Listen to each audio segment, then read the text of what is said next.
ಎಲ್ಲರಿಗೂ ನಮಸ್ಕಾರ. ನಾನು ಭರತ್. ನವೆಂಬರ್ 26, 2008 ಸಂಜೆ ಎಂದಿನಂತೆ ಮುಂಬೈನ ಬೀದಿಗಳಲ್ಲಿ ಜೀವನವು ತನ್ನ ವೇಗದಲ್ಲಿ ಸಾಗುತ್ತಿತ್ತು. ತಮ್ಮ ನಾಳೆಯ ಬಗ್ಗೆ ಅರಿಯದ ಪ್ರತಿಯೊಬ್ಬರೂ ತಮ್ಮ ತಮ್ಮ ಕೆಲಸಗಳಲ್ಲಿ ನಿರತರಾಗಿದ್ದರು. ಇನ್ನು ಕೆಲವೇ ಗಂಟೆಗಳಲ್ಲಿ ಮುಂಬೈಯಲ್ಲಿ ಇಂತಹ ಭೀಕರ ಅನಾಹುತ ಸಂಭವಿಸುತ್ತದೆ, ಅದನ್ನು ಮುಂಬೈ ನಗರ ಎಂದಿಗೂ ಮರೆಯಲು ಸಾಧ್ಯವಾಗುವುದಿಲ್ಲ ಎಂದು ಯಾರೂ ಕೂಡ ಕೆಟ್ಟ ಕನಸಿನಲ್ಲಿಯೂ ಯೋಚಿಸಿರಲಿಲ್ಲ. ಮುಂಬೈಯನ್ನು ನಡುಗಿಸಲು ಸಾಮಾನ್ಯ ಉಡುಪುಗಳಲ್ಲಿ ಸಾಮಾನ್ಯರಂತೆ ಕಾಣುವ 8 ಯುವಕರು ಸ್ಪೀಡ್ ಬೋಟ್ನಿಂದ ಬದ್ವಾಪ್ನಲ್ಲಿ ಇಳಿದರು. ಇಷ್ಟು ಸಹಜವಾಗಿ ಕಾಣುತ್ತಿದ್ದರು ಎಂದರೆ ಈ ಹುಡುಗರನ್ನು ನೋಡಿ ಅಲ್ಲಿಯ ಸ್ಥಳೀಯರಿಗೆ ಏನೋ ವಿಚಿತ್ರ ಎನಿಸಿತು. ಅವರಲ್ಲಿ ಭರತ್ ತಮೋರ್ ಎಂಬ ವ್ಯಕ್ತಿಗೆ ವಿಚಿತ್ರ ಎನಿಸುವುದರ ಜೊತೆಗೆ ಏನೋ ನಿಗೂಢವಾಗಿಯೂ ಭಾಸವಾಯಿತು. ಆದ್ದರಿಂದ ಅವರು ತಕ್ಷಣವೇ ಎಲ್ಲ ಹುಡುಗರನ್ನು ತಡೆದು, ನೀವು ಇಲ್ಲಿ ಏನು ಮಾಡುತ್ತಿದ್ದೀರಿ ಮತ್ತು ಎಲ್ಲಿಗೆ ಹೋಗುತ್ತಿದ್ದೀರಿ ಎಂದು ಪ್ರಶ್ನಿಸಿದರು. ಈ ಪ್ರಶ್ನೆಗೆ ಮೊದಲು ಎಲ್ಲರೂ ಹಿಂಜರಿದರು. ಆದರೆ ನಂತರ ಕೆಲವರು ತಮ್ಮನ್ನು ವಿದ್ಯಾರ್ಥಿಗಳೆಂದು, ಇನ್ನೂ ಕೆಲವರು ಬೇರೆ ಏನೋ ಎಂದು ಹೇಳಿದರು. ಅಷ್ಟರಲ್ಲಿ ಆ ಹುಡುಗರಲ್ಲಿ ಒಬ್ಬ, ನಿಮ್ಮ ಕೆಲಸ ನೀವು ನೋಡಿ ಎಂದು ಜೋರಾಗಿ ಕೂಗಿದನು. ಅದು ರಾತ್ರಿಯ ಸಮಯವಾಗಿತ್ತು ಮತ್ತು ಒಂದೇ ವಯಸ್ಸಿನ 8 ಹುಡುಗರು ಹೆಗಲ ಮೇಲೆ 2 ದೊಡ್ಡ ಬ್ಯಾಗ್ಗಳನ್ನು ಹೊತ್ತು ಏನನ್ನೂ ಹೇಳದೆ ಅಲ್ಲಿಂದ ಹೊರಟು ಬಿಟ್ಟರು. ಭರತ್ಗೆ ಈ ಹುಡುಗರ ಮೇಲೆ ಸಂಶಯ ಬಂತು. ಇದರಿಂದಾಗಿ ಅವರು ಮುಂದೆ ಈ ಘಟನೆಯ ಬಗ್ಗೆ ಮುಂಬೈ ಪೊಲೀಸರಿಗೂ ಮಾಹಿತಿ ನೀಡಿದರು. ಆದರೆ ಪೊಲೀಸರು ಈ ವಿಷಯವನ್ನು ಲಘುವಾಗಿ ಪರಿಗಣಿಸಿ ಯಾವುದೇ ಕ್ರಮ ಕೈಗೊಳ್ಳಲಿಲ್ಲ. ನಂತರ ಈ ಕ್ರಮ ಕೈಗೊಳ್ಳದಿರುವುದೇ ಮುಂಬೈ ಪೊಲೀಸರ ಅತಿದೊಡ್ಡ ತಪ್ಪೆಂದು ಸಾಬೀತಾಯಿತು. ಒಂದು ವೇಳೆ ಮುಂಬೈ ಪೊಲೀಸರು ಸಮಯಕ್ಕೆ ಸರಿಯಾಗಿ ಕ್ರಮ ಕೈಗೊಂಡಿದ್ದರೆ ಬಹುಶಃ ಮುಂಬೈನಲ್ಲಿ ಸಾವಿನ ಅಟ್ಟಹಾಸವನ್ನು ನೋಡಬೇಕಾಗುತ್ತಿರಲಿಲ್ಲ. ಬಹುಶಃ ಆ ದಿನದ ಇತಿಹಾಸ 166 ಜನರ ರಕ್ತದಿಂದ ಕಲೆಯಾಗುತ್ತಿರಲಿಲ್ಲ. ಅಲ್ಲಿಂದ ಹೊರಟ ನಂತರ ಎಲ್ಲ ಹುಡುಗರು 2 ಜನರ ಗುಂಪುಗಳಾಗಿ ವಿಂಗಡಣೆಯಾಗಿ ತಮ್ಮ ಗುರಿಯ ಸ್ಥಳಗಳತ್ತ ಹೊರಟರು. ಈ ಸ್ಥಳಗಳಲ್ಲಿ CST ರೈಲ್ವೆ ನಿಲ್ದಾಣ, Taj Mahal palace hotel, Leopold cafe ಮತ್ತು ನಾರಿಮನ್ ಹೌಸ್ ಕೂಡ ಸೇರಿದ್ದವು. ಎಲ್ಲ ಸ್ಥಳಗಳು ಅಲ್ಲಿಂದ ಸ್ವಲ್ಪ ದೂರದಲ್ಲಿದ್ದವು. ಸಮುದ್ರ ಮಾರ್ಗವಾಗಿ ಬಂದ ದೋಣಿಯಲ್ಲಿ 8 ಅಲ್ಲ, ಒಟ್ಟು 10 ಹುಡುಗರಿದ್ದರು. 10ರಲ್ಲಿ 8 ಮಂದಿ ದೋಣಿಯಿಂದ ಇಳಿದು ರಸ್ತೆ ಮೂಲಕ ತಮ್ಮ ಸ್ಥಳಗಳಿಗೆ ತಲುಪುತ್ತಿದ್ದರೆ ಉಳಿದ 2 ತಮ್ಮ ಗುರಿಯಾದ ಒಬರಾಯಿ ಹೋಟೆಲ್ಗೆ ತಲುಪಲು ದೋಣಿಯನ್ನೇ ಬಳಸಿದರು. ಒಂದು ಕಡೆ ಈ ಹುಡುಗರು ತಮ್ಮ ದುಷ್ಕೃತ್ಯಗಳನ್ನು ಪೂರೈಸಲು ವೇಗವಾಗಿ ತಮ್ಮ ಸ್ಥಳಗಳತ್ತ ಸಾಗುತ್ತಿದ್ದರೆ ಇನ್ನೊಂದೆಡೆ ಮುಂಬೈ ಎಂದಿನಂತೆ ತನ್ನದೇ ಲೋಕದಲ್ಲಿ ಮುಳುಗಿತ್ತು. ಜನರು ಪ್ರತಿದಿನದಂತೆ ತಮ್ಮ ಕೆಲಸಗಳಲ್ಲಿ ನಿರತರಾಗಿದ್ದರು. ಆದರೆ ಇದ್ದಕ್ಕಿದ್ದಂತೆ ಮುಂಬೈ ಗುಂಡಿನ ಸದ್ದಿನಿಂದ ನಡುಗಿ ಹೋಗಿತ್ತು. ಮುಂಬೈಗೆ ಈ ಶಬ್ದಗಳು ಹೊಸದೇನಾಗಿರಲಿಲ್ಲ. ಭೂಗತ ಲೋಕದ ಗುಂಪುಗಳ ನಡುವೆ ಆಗಾಗ ಶೂಟೌಟ್ ನಡೆಯುತ್ತಿತ್ತು. ಸ್ವಲ್ಪ ಮಟ್ಟಿನ ಗುಂಡಿನ ಕಾಳಗ ಮುಂಬೈಗೆ ಸಾಮಾನ್ಯ ಸಂಗತಿಯಾಗಿತ್ತು. ಆದರೆ ಇಂದು ಏನೋ ದೊಡ್ಡದು ಸಂಭವಿಸಿತ್ತು. ಎಷ್ಟರ ಮಟ್ಟಿಗೆ ದೊಡ್ಡದೆಂದ ಅದರ ಸದ್ದು ಇಡೀ ದೇಶವನ್ನೇ ಸ್ತಬ್ಧಗೊಳಿಸಿತ್ತು. ಈ ಸ್ಫೋಟ ಮತ್ತು ವಿವೇಚನಾರಹಿತ ಗುಂಡಿನ ದಾಳಿ ಛತ್ರಪತಿ ಶಿವಾಜಿ ಟರ್ಮಿನಸ್ನಿಂದ ಅಂದರೆ CST ಇಂದ ಪ್ರಾರಂಭವಾಯಿತು. ಛತ್ರಪತಿ ಶಿವಾಜಿ ಟರ್ಮಿನಸ್ ಮುಂಬೈನ ಅತ್ಯಂತ ಜನನಿಬಿಡ ರೈಲ್ವೆ ನಿಲ್ದಾಣಗಳಲ್ಲಿ ಒಂದಾಗಿದೆ. ಅಂದು ಪಾಟ್ನಾಗೆ ಹೋಗುವ ರೈಲು ಕೆಲವು ಗಂಟೆಗಳ ಕಾಲ ತಡವಾಗಿ ಚಲಿಸುತ್ತಿತ್ತು. ಈ ವಿಳಂಬವೇ ತಮ್ಮ ಸಾವಿಗೆ ಕಾರಣವಾಗುತ್ತದೆ ಎಂಬುದು ಪ್ರಯಾಣಿಕರಿಗೆ ತಿಳಿದಿರಲಿಲ್ಲ. ಇಸ್ಮಾಯಿಲ್ ಖಾನ್ ಮತ್ತು ಅಜ್ಬಲ್ ಕಸಬ್ ಎಂಬ 2 ಹುಡುಗರು ಒಟ್ಟಿಗೆ ನಿಲ್ದಾಣವನ್ನು ತಲುಪಿದರು. ಯಾರು ಊಹಿಸಲು ಸಾಧ್ಯವಾಗದಂತಹ ಭೀಕರ ದೃಶ್ಯವನ್ನು ಸೃಷ್ಟಿಸಿದರು. ಇಲ್ಲಿಗೆ ತಲುಪಿದ ಕಸಬ್ ಹುಚ್ಚನಂತೆ ನೆಗುತ್ತಾ AK-47ನಿಂದ ಮನ ಬಂದಂತೆ ಗುಂಡು ಹಾರಿಸಲು ಪ್ರಾರಂಭಿಸಿದರೆ ಇಸ್ಮಾಯಿಲ್ ಸುತ್ತಲೂ ಹ್ಯಾಂಡ್ ಗ್ರೆನೇಡ್ಗಳನ್ನು ಎಸೆಯಲಾರಂಭಿಸಿದನು. ತಮ್ಮ ಮೇಲೆ ಏಕೆ ಮತ್ತು ಯಾವ ಕಾರಣಕ್ಕಾಗಿ ಈ ರೀತಿ ದಾಳಿ ಮಾಡಲಾಗುತ್ತಿದೆ ಎಂಬುದು ಯಾರಿಗೂ ಅರ್ಥವಾಗಲಿಲ್ಲ. ಎಲ್ಲೆಡೆ ಕೇವಲ ಗುಂಡಿನ ದಾಳಿ ಮತ್ತು ಚೀರಾಟದ ಸದ್ದುಗಳು ಪ್ರತಿಧ್ವನಿಸುತ್ತಿದ್ದವು. ನಿರಂತರ ಗುಂಡಿನ ಸದ್ದು ಮತ್ತು ಬಾಂಬ್ ಸ್ಫೋಟಗಳಿಂದ ಜನರು ಹೆದರಿ ದಿಕ್ಕಾಪಾಲಾಗಿ ಓಡಲಾರಂಭಿಸಿದರು. ಸಿಕ್ಕ ಜಾಗಗಳಲ್ಲಿ ಅಡಗಿಕೊಂಡರು. ಈ ಗೊಂದಲ ಮತ್ತು ಚೀರಾಟದ ನಡುವೆ ಅವರಿಬ್ಬರು ವಿಡಿಯೋ ಗೇಮ್ ಮಾಡುತ್ತಿರುವಂತೆ ಫೈರಿಂಗ್ ಮಾಡುತ್ತಾನೇ ಇದ್ದರು.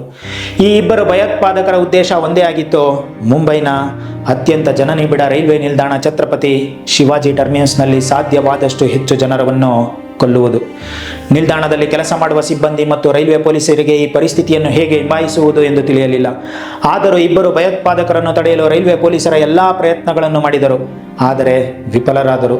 ವಾಸ್ತವವಾಗಿ 2 ಪೂರ್ವ ಯೋಜಿತವಾಗಿ ಬಂದಿದ್ದರು ಮತ್ತು ಅವರ ಬಳಿ ಎಲ್ಲ ರೀತಿಯ ಶಸ್ತ್ರಾಸ್ತ್ರಗಳಿದ್ದವು. ಆದರೆ ರೈಲ್ವೆ ಪೊಲೀಸರ ಬಳಿ ಕೇವಲ ಅವರ ಡ್ಯೂಟಿ ರಿವಾಲ್ವರ್ಗಳು ಮಾತ್ರ ಇದ್ದವು. ಈ ಕಾರಣಕ್ಕಾಗಿ ಅವರು ಉಗ್ರರನ್ನು ಎದುರಿಸಲು ಸಾಧ್ಯವಾಗದೆ ಅಲ್ಲೇ ಹುತಾತ್ಮರಾದರು. ಆದರೆ ಇದೇ ವೇಳೆ ರೈಲ್ವೆ ನಿಲ್ದಾಣದ ಉದ್ಯೋಗಿ ವಿಷ್ಣು ದತ್ತಾರಾಮ್ ತಮ್ಮ ಜೀವದ ಹಂಗು ತೊರೆದು ಧ್ವನಿವರ್ಧಕ ಮೂಲಕ ಎಲ್ಲಾ ಪ್ರಯಾಣಿಕರಿಗೆ ತಕ್ಷಣ ನಿಲ್ದಾಣವನ್ನು ಬಿಟ್ಟು ತಮ್ಮ ಜೀವ ಉಳಿಸಿಕೊಳ್ಳುವಂತೆ ಎಚ್ಚರಿಕೆ ನೀಡಿದರು. ಈ ಪ್ರಕಟಣೆಯನ್ನು ಕೇಳಿದ ಅನೇಕ ಜನರು ತಮ್ಮ ಜೀವ ಉಳಿಸಿಕೊಂಡು ಓಡಿ ಹೋಗುವಲ್ಲಿ ಯಶಸ್ವಿಯಾದರು. ಆದರೆ ಭಯೋತ್ಪಾದಕರ ದಾಳಿ ಎಷ್ಟು ಭೀಕರವಾಗಿತ್ತೆಂದರೆ ಕೇವಲ 1 ಗಂಟೆಯಲ್ಲಿ 58 ಜನರು ತಮ್ಮ ಪ್ರಾಣ ಕಳೆದುಕೊಂಡರು ಮತ್ತು 104 ಜನರು ಗಂಭೀರವಾಗಿ ಗಾಯಗೊಂಡರು. CST ರೈಲ್ವೆ ನಿಲ್ದಾಣದಲ್ಲಿ ಗುಂಡಿನ ದಾಳಿ ನಡೆಯುತ್ತಿದ್ದಾಗ ಮುಂಬೈ ಪೊಲೀಸರಿಗೆ ಈ ಘಟನೆಯ ಬಗ್ಗೆ ಮಾಹಿತಿ ಸಿಕ್ಕಿತು. ಆದರೆ ಪೊಲೀಸರು ಯಾವುದೇ ಕ್ರಮ ತೆಗೆದುಕೊಳ್ಳುವ ಮುನ್ನವೇ ಮತ್ತೊಂದು ರಕ್ತಸಿಕ್ತ ಆಟವಾಡಲ್ಪಟ್ಟಿತು ಮತ್ತು ಈ ಭಾರಿ ಸ್ಥಳ ಬೇರೆಯದೇ ಆಗಿತ್ತು. ಮುಂಬೈನ ಪ್ರಸಿದ್ಧ ಲಿಯೋಪೋಲ್ಡ್ ಕೆಫೆಯಲ್ಲಿ ಆ 10 ಮಂದಿಯಲ್ಲಿ ಇಬ್ಬರು ಭಯೋತ್ಪಾದಕರಾದ ಶೋಯಬ್ ಮತ್ತು ನಾಜೀರ್ CST ರೈಲ್ವೆ ನಿಲ್ದಾಣದಂತಹದ್ದೇ ಘಟನೆಯನ್ನು ಪುನರಾವರ್ತಿಸಿದರು. ಲಿಯೋಪೋಲ್ಡ್ ಕೆಫೆಯಲ್ಲಿ ತಮ್ಮ ಸಂಜೆಯನ್ನು ಆನಂದಿಸುತ್ತಿದ್ದ ಜನರಿಗೆ ಮುಂದಿನ ಕ್ಷಣದ ಅರಿವಿರಲಿಲ್ಲ. ಪಾರ್ಟಿಗಳಲ್ಲಿ ಮಗ್ನರಾಗಿದ್ದ ಅವರಿಗೆ ಆ ರಾತ್ರಿ ತಮ್ಮ ಜೀವನದ ಕೊನೆಯ ರಾತ್ರಿಯಾಗಲಿದೆ ಎಂದು ಕೂಡ ತಿಳಿದಿರಲಿಲ್ಲ. ಅವರು ಸಂತೋಷ ಮತ್ತು ಸಂಭ್ರಮದ ವಾತಾವರಣದಲ್ಲಿ ಕಳೆದು ಹೋಗಿದ್ದರು. ಅಷ್ಟರಲ್ಲಿ ಇಬ್ಬರು ಉಗ್ರರು ಕೈಯಲ್ಲಿ ಶಸ್ತ್ರಾಸ್ತ್ರಗಳನ್ನು ಹಿಡಿದು ಕೆಫೆಯಲ್ಲಿದ್ದ ಪ್ರತಿಯೊಬ್ಬ ವ್ಯಕ್ತಿಯ ರಕ್ತಕ್ಕಾಗಿ ಹಸಿದವರಂತೆ ಬಂದರು. ಲಿಯೋಪೋಲ್ಡ್ ಕೆಫೆ ಮುಂಬೈನ ಅತ್ಯಂತ ಪ್ರಸಿದ್ಧ ಕೆಫೆಯಾಗಿದ್ದು ಅಲ್ಲಿ ಯಾವಾಗಲೂ ಜನದಟ್ಟಣೆ ಇರುತ್ತದೆ. ಈ ಕೆಫೆಗೆ ವಿದೇಶಿಯರ ಆಗಮನವು ನಿರಂತರವಾಗಿತ್ತು. ಕೆಫೆಯ ಜನಪ್ರಿಯತೆ ಮತ್ತು ವಿದೇಶಿಯರ ಉಪಸ್ಥಿತಿಯಿಂದಾಗಿಯೇ ಈ ಕೆಫೆಯನ್ನು ಗುರಿಯಾಗಿಸಲಾಗಿತ್ತು. ಇಬ್ಬರು ಭಯೋತ್ಪಾದಕರು ಲಿಯೋಪೋಲ್ಡ್ ಕೆಫೆಗೆ ಪ್ರವೇಶಿಸಿದ ತಕ್ಷಣ ಹಲವು ಸುತ್ತು ಗುಂಡು ಹಾರಿಸಿದರು. ಹಠಾತ್ ಗುಂಡಿನ ದಾಳಿಯಿಂದಾಗಿ ಕೆಫೆಯಲ್ಲಿದ್ದ ಅನೇಕ ಜನರು ತಮ್ಮ ಪ್ರಾಣ ಉಳಿಸಿಕೊಳ್ಳಲು ಸಾಧ್ಯವಾಗಲಿಲ್ಲ. ಈ ದಾಳಿಯಲ್ಲಿ ಅನೇಕ ವಿದೇಶಿ ಮತ್ತು ಭಾರತೀಯ ನಾಗರಿಕರು ಕೊಲ್ಲಲ್ಪಟ್ಟರು. ಮುಂಬೈಯಲ್ಲಿ ಸತತ 2 ದಾಳಿಗಳ ನಂತರವೂ ಕತೆ ಇಲ್ಲಿಗೆ ನಿಲ್ಲಲಿಲ್ಲ. ಇಲ್ಲಿ ರಕ್ತ ಹರಿಸಿದ ನಂತರ ಇಬ್ಬರು ಭಯೋತ್ಪಾದಕರು ತಾಜ್ ಹೋಟೆಲ್ನತ್ತ ಮುಖ ಮಾಡಿದರು. ಅಲ್ಲಿ ಈಗಾಗಲೇ ಅವರ ಗ್ಯಾಂಗ್ನ ಇಬ್ಬರು ಸದಸ್ಯರು ಕೂಡ ತಲುಪಿದ್ದರು. ಸತತ ದಾಳಿಗಳಿಂದಾಗಿ ಶಾಂತಿಯುತವಾಗಿ ಮಲಗಿದ್ದ ಜನರು ಎಚ್ಚೆತ್ತರು. ಜನರಿಗೆ ತಮ್ಮ ಮನೆಗಳಲ್ಲಿಯೇ ಇರುವಂತೆ ಸಲಹೆ ನೀಡಲಾಯಿತು. ಎಲ್ಲವೂ ಎಷ್ಟು ವಿಚಿತ್ರವಾಗಿ ಮತ್ತು ವೇಗವಾಗಿ ನಡೆಯುತ್ತಿತ್ತೆಂದರೆ ಯಾರಿಗೂ ಯೋಚಿಸಲು ಅಥವಾ ಸಾವರಿಸಿಕೊಳ್ಳಲು ಸಮಯವೇ ಸಿಗಲಿಲ್ಲ. ಪ್ರತಿ ನಿಮಿಷ ಕಳೆದಂತೆ ಮಾಧ್ಯಮಗಳಲ್ಲಿ ದಾಳಿಯ ಹೊಸ ಮುಖ್ಯಾಂಶಗಳು ಪ್ರಸಾರವಾಗುತ್ತಿದ್ದವು. ಕೆಲವೇ ಗಂಟೆಗಳ ಹಿಂದೆ ಪ್ರಾರಂಭವಾದ ಈ ದಾಳಿಯು ಅತ್ಯಂತ ಭೀಕರ ರೂಪವನ್ನು ಪಡೆದುಕೊಂಡಿತ್ತು. ಪ್ರತಿಯೊಂದು ಕಡೆಯಿಂದಲೂ ಕೇವಲ ಗುಂಡಿನ ದಾಳಿ ಮತ್ತು ಬಾಂಬ್ ಸ್ಫೋಟಗಳ ಸುದ್ದಿಗಳೇ ಬರುತ್ತಿದ್ದವು. ತನ್ನ ವೇಗಕ್ಕೆ ಹೆಸರುವಾಸಿಯಾಗಿದ್ದ ಮುಂಬೈ ಸ್ವಲ್ಪ ಸಮಯದವರೆಗೆ ನಿಂತು ಹೋದಂತೆ ಭಾಸವಾಯಿತು. ಆರಂಭದಲ್ಲಿ ಮುಂಬೈ ಪೊಲೀಸರಿಗೆ ಇದೆಲ್ಲವೂ ಗ್ಯಾಂಗ್ ವಾರ್ನಂತೆ ತೋರಿತು. ಆದರೆ ಸ್ವಲ್ಪ ಸಮಯದಲ್ಲೇ ಇದು ಗ್ಯಾಂಗ್ ವಾರ್ ಅಲ್ಲ, ಬದಲಿಗೆ ಸಂಪೂರ್ಣ ಯೋಜಿತ ಭಯೋತ್ಪಾದಕ ದಾಳಿ ಎಂದು ಪೊಲೀಸರಿಗೂ ಅರ್ಥವಾಯಿತು. ಅಂದು ಮುಂಬೈಯಲ್ಲಿ ಒಂದೇ ಸಮಯದಲ್ಲಿ ಹಲವು ಕಡೆ ದಾಳಿಗಳು ನಡೆಯುತ್ತಿದ್ದವು. CST ನಿಲ್ದಾಣ ಮತ್ತು ಲಿಯೋಪೋಲ್ಡ್ ಕೆಫೆಯಲ್ಲಿ ದಾಳಿ ನಡೆಯುತ್ತಿದ್ದಾಗ ಭಯೋತ್ಪಾದಕರ ಮತ್ತೊಂದು ಗುಂಪು ತಾಜ್ ಹೋಟೆಲ್ ಅನ್ನು ಗುರಿಯಾಗಿಸಿಕೊಂಡಿತ್ತು. ತಾಜ್ ಹೋಟೆಲ್ ಮೇಲೆ ದಾಳಿಯ ಯೋಜನೆ ಎಷ್ಟು ನಿಖರವಾಗಿತ್ತೆಂದರೆ ದಾಳಿ ನಡೆದ ಸಮಯದಲ್ಲಿ ಹೋಟೆಲ್ನ ಹೆಚ್ಚಿನ ಕೊಠಡಿಗಳು ಬುಕ್ ಆಗಿದ್ದವು. ದಾಳಿಯ ಸಮಯದಲ್ಲಿ ಯುರೋಪಿಯನ್ ಪಾರ್ಲಿಮೆಂಟ್ ಸಮಿತಿಯ ಹಲವು ಪ್ರತಿನಿಧಿಗಳು ಕೂಡ ಹೋಟೆಲ್ನಲ್ಲಿದ್ದರು. ಸಹಜವಾಗಿ ಅಂದು ಗೌತಮ್ ಅದಾನಿ ಕೂಡ ತಾಜ್ ಹೋಟೆಲ್ನಲ್ಲಿ ಸಭೆಯಲ್ಲಿದ್ದರು. ಆದಾಗ್ಯೂ ತಮ್ಮ ಸಭೆಯನ್ನು ಮುಗಿಸಿ ಅದಾನಿ ಹೊರಗೆ ಹೋಗಲು ಮುಂದಾದಾಗ ಅವರ ತಂಡವು ಮತ್ತೊಂದು ಸಭೆಯ ಬಗ್ಗೆ ಮಾಹಿತಿ ನೀಡಿತು. ಈ ಕಾರಣದಿಂದಾಗಿ ಅವರು ಹೊರಗೆ ಹೋಗುವ ಬದಲು ಮತ್ತೆ ಸಭೆಯ ಕೊಠಡಿಗೆ ತೆರಳಿದರು. ಒಂದು ಕಡೆ ಅದಾನಿ ಸಭೆಗೆ ಹೋದರೆ ಮತ್ತೊಂದೆಡೆ ಭಯೋತ್ಪಾದಕರ 3ನೇ ಗುಂಪು ಹಫೀಜ್ ಮತ್ತು ಜಾವೇದ್ ತಾಜ್ ಹೋಟೆಲ್ನ ಮುಖ್ಯ ದ್ವಾರದಿಂದ ಹೋಟೆಲ್ಗೆ ನುಗ್ಗಿದರು. ಅವರು ಹೋಟೆಲ್ಗೆ ಪ್ರವೇಶಿಸುತ್ತಿದ್ದಂತೆ ತಾಜ್ ಹೋಟೆಲ್ ಗುಂಡಿನ ಸದ್ದು ಮತ್ತು ಬಾಂಬ್ ಸ್ಫೋಟಗಳಿಂದ ನಡುಗಿತ್ತು. ಅದಾನಿ ತಂಡಕ್ಕೆ ಈ ದಾಳಿಯ ಬಗ್ಗೆ ತಿಳಿದ ತಕ್ಷಣ ಅದಾನಿ ಅವರನ್ನು ತಕ್ಷಣ ಅಡುಗೆ ಮನೆಯ ಮೂಲಕ ಬೇಸ್ಮೆಂಟ್ಗೆ ಕರೆದೊಯ್ಯಲಾಯಿತು. ಅಲ್ಲಿ ಅವರು ರಾತ್ರಿ ಇಡೀ ಇದ್ದರು. ಬೆಳಗ್ಗೆ ಮಾರ್ಕೋಸ್ ಕಮಾಂಡೋಸ್ ಅವರನ್ನು ಸುರಕ್ಷಿತವಾಗಿ ರಕ್ಷಿಸಿದರು. ಅದಾನಿ ಸುರಕ್ಷಿತವಾಗಿದ್ದರು, ಆದರೆ ಇನ್ನೂ ಸಾವಿರಾರು ಜನರ ಜೀವಗಳು ಅಪಾಯದಲ್ಲಿದ್ದವು. ಇಬ್ಬರು ಭಯೋತ್ಪಾದಕರು ನಿರಂತರವಾಗಿ ಗುಂಡು ಹಾರಿಸುತ್ತಿದ್ದರು. ಗುಂಡಿನ ಸದ್ದಿನಿಂದಾಗಿ ಎಲ್ಲೆಡೆ ಭಯದ ವಾತಾವರಣ ನಿರ್ಮಾಣವಾಗಿತ್ತು. ಮೊದಲು ಈ ಇಬ್ಬರು ಭಯೋತ್ಪಾದಕರು ಮುಖ್ಯ ದ್ವಾರದಲ್ಲಿ ಕರ್ತವ್ಯ ನಿರ್ವಹಿಸುತ್ತಿದ್ದ ಗಾರ್ಡ್ ಅನ್ನು ಕೊಂದರು. ನಂತರ ಹೋಟೆಲ್ನ ನೆಲಮಹಡಿಯಲ್ಲಿ ಇದ್ದ ಜನರಲ್ಲಿ ಕೆಲವರನ್ನು ಕೊಂದರು ಮತ್ತು ಕೆಲವರನ್ನು ಒತ್ತೆಯಾಳುಗಳನ್ನಾಗಿ ಮಾಡಿಕೊಂಡರು. ನೆಲಮಹಡಿಯ ನಂತರ ಭಯೋತ್ಪಾದಕರು ಗುಂಡು ಹಾರಿಸುತ್ತಲೇ ಮೆಟ್ಟಿಲುಗಳ ಮೂಲಕ ಮೇಲಿನ ಮಹಡಿಗಳನ್ನು ಶೋಧಿಸಲು ಪ್ರಾರಂಭಿಸಿದರು. ಆದಾಗ್ಯೂ ಈ ಅವಕಾಶವನ್ನು ಬಳಸಿಕೊಂಡು ಮುಂಬೈ ಪೊಲೀಸರು ಬೇರೆ ಬೇರೆ ಗೇಟ್ಗಳಿಂದ ಅನೇಕ ಉನ್ನತ ಅಧಿಕಾರಿಗಳನ್ನು ಸುರಕ್ಷಿತವಾಗಿ ರಕ್ಷಿಸಿದರು. ಸುಮಾರು 100ಕ್ಕೂ ಹೆಚ್ಚು ಜನರು ಹೋಟೆಲ್ನ ಕಿಟಕಿಗಳನ್ನು ಒಡೆದು ಬೆಡ್ಶೀಟ್ಗಳು ಮತ್ತು ಪರದೆಗಳ ಸಹಾಯದಿಂದ ತಮ್ಮ ಪ್ರಾಣವನ್ನು ಉಳಿಸಿಕೊಳ್ಳಲು ಯಶಸ್ವಿಯಾದರು. ಇಲ್ಲಿ ಭಯೋತ್ಪಾದಕರ ಉದ್ದೇಶವು ಕೆಲವು ದೊಡ್ಡ ಉದ್ಯಮಿಗಳು ಅಥವಾ ವಿದೇಶಿ ಪ್ರತಿನಿಧಿಗಳನ್ನು ಒತ್ತೆಯಾಳಾಗಿ ಇಟ್ಟುಕೊಂಡು ಅವರ ಮೂಲಕ ಭಾರತ ಸರ್ಕಾರದೊಂದಿಗೆ ಮಾತುಕತೆ ನಡೆಸುವುದಾಗಿತ್ತು. ಇಬ್ಬರು ಭಯೋತ್ಪಾದಕರು ಹೋಟೆಲ್ಗೆ ಪ್ರವೇಶಿಸಿದ ಕೂಡಲೇ 5ನೇ ಮಹಡಿಯ ಮೇಲೆ ದಾಳಿ ಮಾಡಿದರು. ಏಕೆಂದರೆ 5ನೇ ಮಹಡಿಯಲ್ಲಿ ವ್ಯಾಪಾರ ಕೇಂದ್ರವಿತ್ತು. ಈ ಮಹಡಿಯಲ್ಲಿ ತಮಗೆ ಖಂಡಿತವಾಗಿಯೂ ದೊಡ್ಡ ವ್ಯಕ್ತಿ ಸಿಗುತ್ತಾರೆ ಎಂದು ಅವರು ಭಾವಿಸಿದ್ದರು. ಆದಾಗ್ಯೂ ಗೌತಮ್ ಅದಾನಿ ಅವರನ್ನು ರಕ್ಷಿಸುತ್ತಿದ್ದರೆ ಅವರ ಉದ್ದೇಶಗಳು ಈಡೇರುತ್ತಿದ್ದವು. ಆದರೆ 5ನೇ ಮಹಡಿಯಲ್ಲಿ ಯಾವುದೇ ದೊಡ್ಡ ವ್ಯಕ್ತಿ ಸಿಗದಿದ್ದಾಗ ಇಬ್ಬರು ಭಯೋತ್ಪಾದಕರು ಗುಂಡು ಹಾರಿಸುತ್ತಾ 6ನೇ ಮಹಡಿಗೆ ಏರಿದರು ಮತ್ತು ಅಲ್ಲಿ ತಮ್ಮ ನಿಯಂತ್ರಣ ಕೇಂದ್ರವನ್ನು ಸ್ಥಾಪಿಸಲು ಒಂದು ಕೊಠಡಿಯನ್ನು ಹುಡುಕಲಾರಂಭಿಸಿದರು. ಅವರ ಕಣ್ಣು ಕೊಠಡಿ ಸಂಖ್ಯೆ 520ರ ಮೇಲೆ ಬಿತ್ತು. ಅದು ಒಳಗಿನಿಂದ ಲಾಕ್ ಆಗಿತ್ತು. ಬಹಳಷ್ಟು ಬಡಿದರೂ ಬಾಗಿಲು ತೆರೆಯದಿದ್ದಾಗ ಭಯೋತ್ಪಾದಕರು ಶಸ್ತ್ರಾಸ್ತ್ರಗಳಿಂದ ಬಾಗಿಲನ್ನು ಒಡೆದು ಒಳಗೆ ನುಗ್ಗಿದರು. ವಾಸ್ತವವಾಗಿ ಆ ಕೊಠಡಿಯಲ್ಲಿ ಕಾರ್ಪೊರೇಷನ್ ಬ್ಯಾಂಕ್ನ ಮಾಜಿ ಅಧ್ಯಕ್ಷ KR ರಾಮಮೂರ್ತಿ ಇದ್ದರು. ಹೋಟೆಲ್ನಲ್ಲಿನ ಗುಂಡಿನ ಸದ್ದು ಮತ್ತು ಜನರ ಚೀರಾಟದಿಂದ ಅವರಿಗೂ ಆ ದಾಳಿಯ ಬಗ್ಗೆ ತಿಳಿದಿತ್ತು. ಆದ್ದರಿಂದ ಅವರು ತಮ್ಮ ಕೋಣೆಯ ಬಾಗಿಲನ್ನು ಮುಚ್ಚಿ ವಾಶ್ರೂಮ್ನಲ್ಲಿ ಅಡಗಿಕೊಂಡಿದ್ದರು. ಆದರೆ ಕೋಣೆಯ ಬಾಗಿಲು ತೆರೆದ ತಕ್ಷಣ ಅವರ ಹೃದಯ ಬಡಿತವು ತೀವ್ರವಾಗಿ ಹೆಚ್ಚಾಯಿತು ಮತ್ತು ಅವರು ಯಾವುದಕ್ಕೆ ಹೆದರುತ್ತಿದ್ದರೋ ಅದೇ ಸಂಭವಿಸಿತು. ವಾಶ್ರೂಮ್ನಲ್ಲಿ ಅಡಗಿದ್ದ ರಾಮಮೂರ್ತಿ ಭಯೋತ್ಪಾದಕರ ಕಣ್ಣಿಗೆ ಬಿದ್ದರು. ಆದರೆ ಭಯೋತ್ಪಾದಕರು ಅವರನ್ನು ಕೊಲ್ಲುವ ಬದಲು ಅವರನ್ನು ಅಲ್ಲೇ ಒತ್ತೆಯಾಳಾಗಿ ಇಟ್ಟುಕೊಂಡರು. ತಾಜ್ ಹೋಟೆಲ್ ಮೇಲಿನ ದಾಳಿಯ ಜೊತೆಗೆ ವಿಲೆ ಪಾರ್ಲೆ ಮತ್ತು ವಾಂಡಿ ಬಂದರ್ನಲ್ಲಿ ಚಲಿಸುತ್ತಿದ್ದ ಟ್ಯಾಕ್ಸಿಗಳಲ್ಲಿ ಜೋರಾದ ಶಬ್ದದೊಂದಿಗೆ ಬಾಂಬ್ ಸ್ಫೋಟ ಸಂಭವಿಸಿ ಆಕಾಶ ಹೊಗೆಯಿಂದ ತುಂಬಿ ಹೋಯಿತು. ಟ್ಯಾಕ್ಸಿಯಲ್ಲಿ ಪ್ರಯಾಣಿಸುತ್ತಿದ್ದ ಎಲ್ಲರೂ ಸಾವನ್ನಪ್ಪಿದ್ದರು. ಬಾಂಬ್ ಸ್ಫೋಟವು ಎಷ್ಟು ಪ್ರಬಲವಾಗಿತ್ತೆಂದರೆ ಹತ್ತಿರದ ಹಲವು ಕಟ್ಟಡಗಳಿಗೆ ಬೆಂಕಿ ಹತ್ತಿಕೊಂಡು ಅದರಿಂದಲೂ ಅನೇಕ ಜನರು ಸಾವನ್ನಪ್ಪಿದರು. ಟ್ಯಾಕ್ಸಿಯಲ್ಲಿ ಬಾಂಬ್ ಇಡುವುದು ಸಹ ಆ 10 ಭಯೋತ್ಪಾದಕರಲ್ಲಿ ಕೆಲವರ ಕೆಲಸವಾಗಿತ್ತು. ವಾಸ್ತವವಾಗಿ ಭಯೋತ್ಪಾದಕರು ಪ್ರಸಿದ್ಧ ಮತ್ತು ಜನನಿಬಿಡ ಸ್ಥಳಗಳನ್ನು ಗುರಿಯಾಗಿಸುತ್ತಿದ್ದರು. ಜೊತೆಗೆ ಅವರು ಒಂದು ಸ್ಥಳದಿಂದ ಮತ್ತೊಂದು ಸ್ಥಳಕ್ಕೆ ಹೋಗಲು ಬಳಸುತ್ತಿದ್ದ ಟ್ಯಾಕ್ಸಿಗಳನ್ನು ಸಹ ಗುರಿಯಾಗಿಸುತ್ತಿದ್ದರು. ಭಯೋತ್ಪಾದಕರು ಟ್ಯಾಕ್ಸಿಯಲ್ಲಿ ಪ್ರಯಾಣಿಸುವಾಗ ಚಾಲಕನನ್ನು ಮಾತುಗಳಲ್ಲಿ ಸಿಲುಕಿಸಿ ಬಾಂಬ್ ಬಿಟ್ಟು ನಂತರ ಟ್ಯಾಕ್ಸಿಯಿಂದ ಇಳಿದು ಬಿಡುತ್ತಿದ್ದರು. ಟ್ಯಾಕ್ಸಿ ಸ್ಫೋಟಗಳ ಮೂಲಕವೂ ಅವರು ಮುಂಬೈಯನ್ನು ನಡುಗಿಸುತ್ತಿದ್ದರು. ತಾಜ್ ಹೋಟೆಲ್ನಲ್ಲಿ ಇಬ್ಬರು ಭಯೋತ್ಪಾದಕರು 6ನೇ ಮಹಡಿಯಲ್ಲಿ ತಮ್ಮ ನಿಯಂತ್ರಣ ಕೊಠಡಿಯನ್ನು ಸ್ಥಾಪಿಸುತ್ತಿದ್ದಾಗ ಅವರ ಇನ್ನಿಬ್ಬರು ಸಹಚರರಾದ ನಾಜೀರ್ ಮತ್ತು ಶೋಯಬ್ ಕೂಡ ತಾಜ್ ಹೋಟೆಲ್ ತಲುಪಿದರು. ಹೋಟೆಲ್ ತಲುಪಿದ ತಕ್ಷಣ ಈ ಇಬ್ಬರು ಭಯೋತ್ಪಾದಕರು ಹುಚ್ಚರಂತೆ ಮನಬಂದಂತೆ ಗುಂಡು ಹಾರಿಸಿ ಅನೇಕರನ್ನು ಕೊಂದರು ಮತ್ತು 4ರನ್ನು ಒತ್ತೆಯಾಳುಗಳಾಗಿ ಕೊಠಡಿ ಸಂಖ್ಯೆ 520ಕ್ಕೆ ಕರೆತಂದರು. ಈಗ ಈ ಕೋಣೆಯಲ್ಲಿ 4 ಭಯೋತ್ಪಾದಕರು ಮತ್ತು 5 ಒತ್ತೆಯಾಳುಗಳಿದ್ದರು. ಈ ಸಮಯದಲ್ಲಿ ಒಬ್ಬ ಭಯೋತ್ಪಾದಕನು ಮುಂದಿನ ದಾಳಿಯ ಬಗ್ಗೆ ನಿರಂತರವಾಗಿ ಫೋನ್ನಲ್ಲಿ ಮಾತನಾಡುತ್ತಿದ್ದರೆ ಇನ್ನೊಬ್ಬ ಭಯೋತ್ಪಾದಕನು 5 ಒತ್ತೆಯಾಳುಗಳ ಐಡಿಗಳನ್ನು ಪರಿಶೀಲಿಸುತ್ತಿದ್ದನು. ಯಾವುದೇ ದೊಡ್ಡ ವ್ಯಕ್ತಿಯನ್ನು ಒತ್ತೆಯಾಳುಗಳಾಗಿ ಇಟ್ಟುಕೊಂಡು ಮಾತುಕತೆ ನಡೆಸಬಹುದೆಂದು ಅವರು ಭಾವಿಸಿದ್ದರೋ, ಆದರೆ ಸೆರೆ ಹಿಡಿದ ಜನರಲ್ಲಿ ಯಾವುದೇ ದೊಡ್ಡ ಹೆಸರು ಸಿಗದಿದ್ದಾಗ ಉಗ್ರರು ಕೋಣೆಯ ಬೆಡ್ಶೀಟ್ಗಳಿಗೆ ಮತ್ತು ಪರದೆಗಳಿಗೆ ಬೆಂಕಿ ಹಚ್ಚಿದರು ಮತ್ತು ಕೋಣೆಯನ್ನು ಲಾಕ್ ಮಾಡಿ ಹೊರಬಂದರು. ಬೆಂಕಿಯ ಹೊಗೆಯಿಂದ ಒತ್ತೆಯಾಳುಗಳಿಗೆ ಉಸಿರುಗಟ್ಟಿತ್ತು. ಆದರೆ ಹೇಗೋ ಅವರು ಪರಸ್ಪರರ ಬಂಧನ ಬಿಡಿಸಿಕೊಂಡು ಬೆಡ್ಶೀಟ್ಗಳ ಸಹಾಯದಿಂದ ಕೋಣೆಯ ಕಿಟಕಿಗಳಿಂದ ಕೆಳಗಿಳಿದು ತಮ್ಮ ಪ್ರಾಣ ಉಳಿಸಿಕೊಳ್ಳುವಲ್ಲಿ ಯಶಸ್ವಿಯಾದರು. ಈ 5 ಒತ್ತೆಯಾಳುಗಳು ಬದುಕುಳಿದರು. ಆದರೆ ತಾಜ್ ಹೋಟೆಲ್ನಲ್ಲಿ ಈವರೆಗೆ 31 ಮಂದಿ ಪ್ರಾಣ ಕಳೆದುಕೊಂಡಿದ್ದರು. ಒಂದು ಕಡೆ ತಾಜ್ ಹೋಟೆಲ್ನಲ್ಲಿ ಭಯೋತ್ಪಾದನೆ ತಾಂಡವವಾಡುತ್ತಿದ್ದರೆ ಇನ್ನೊಂದೆಡೆ ಭಯೋತ್ಪಾದಕರ 4ನೇ ತಂಡದ ನಾಜೀರ್ ಮತ್ತು ಬಾಬರ್ ಇಮ್ರಾನ್ ನಾರಿಮನ್ ಹೌಸ್ಗೆ ನುಗ್ಗಿ ಅಲ್ಲಿರುವ ಜನರನ್ನು ಒತ್ತೆಯಾಳುಗಳನ್ನಾಗಿ ಮಾಡಿಕೊಂಡರು. ವಾಸ್ತವವಾಗಿ ನಾರಿಮನ್ ಹೌಸ್ ಮೇಲೆ ದಾಳಿ ಮಾಡಲು ಈ ಭಯೋತ್ಪಾದಕರಿಗೆ ಬೇರೆಯದೇ ಉದ್ದೇಶವಿತ್ತು. 5 ಮಹಡಿಗಳ ಈ ಕಟ್ಟಡವನ್ನು 2 ವರ್ಷಗಳ ಹಿಂದೆಯಷ್ಟೇ ಯಹೂದಿ ಸಂಘಟನೆಯೊಂದು ಖರೀದಿಸಿತ್ತು. ಇದರಿಂದಾಗಿ ನಾರಿಮನ್ ಹೌಸ್ ಒಂದು ಯಹೂದಿ ಕೇಂದ್ರವಾಗಿತ್ತು. ಇಲ್ಲಿ ಅನೇಕ ಯಹೂದಿಗಳು ಬಂದು ತಂಗುತ್ತಿದ್ದರು ಮತ್ತು ಪ್ರಾರ್ಥನೆ ಸಲ್ಲಿಸುತ್ತಿದ್ದರು.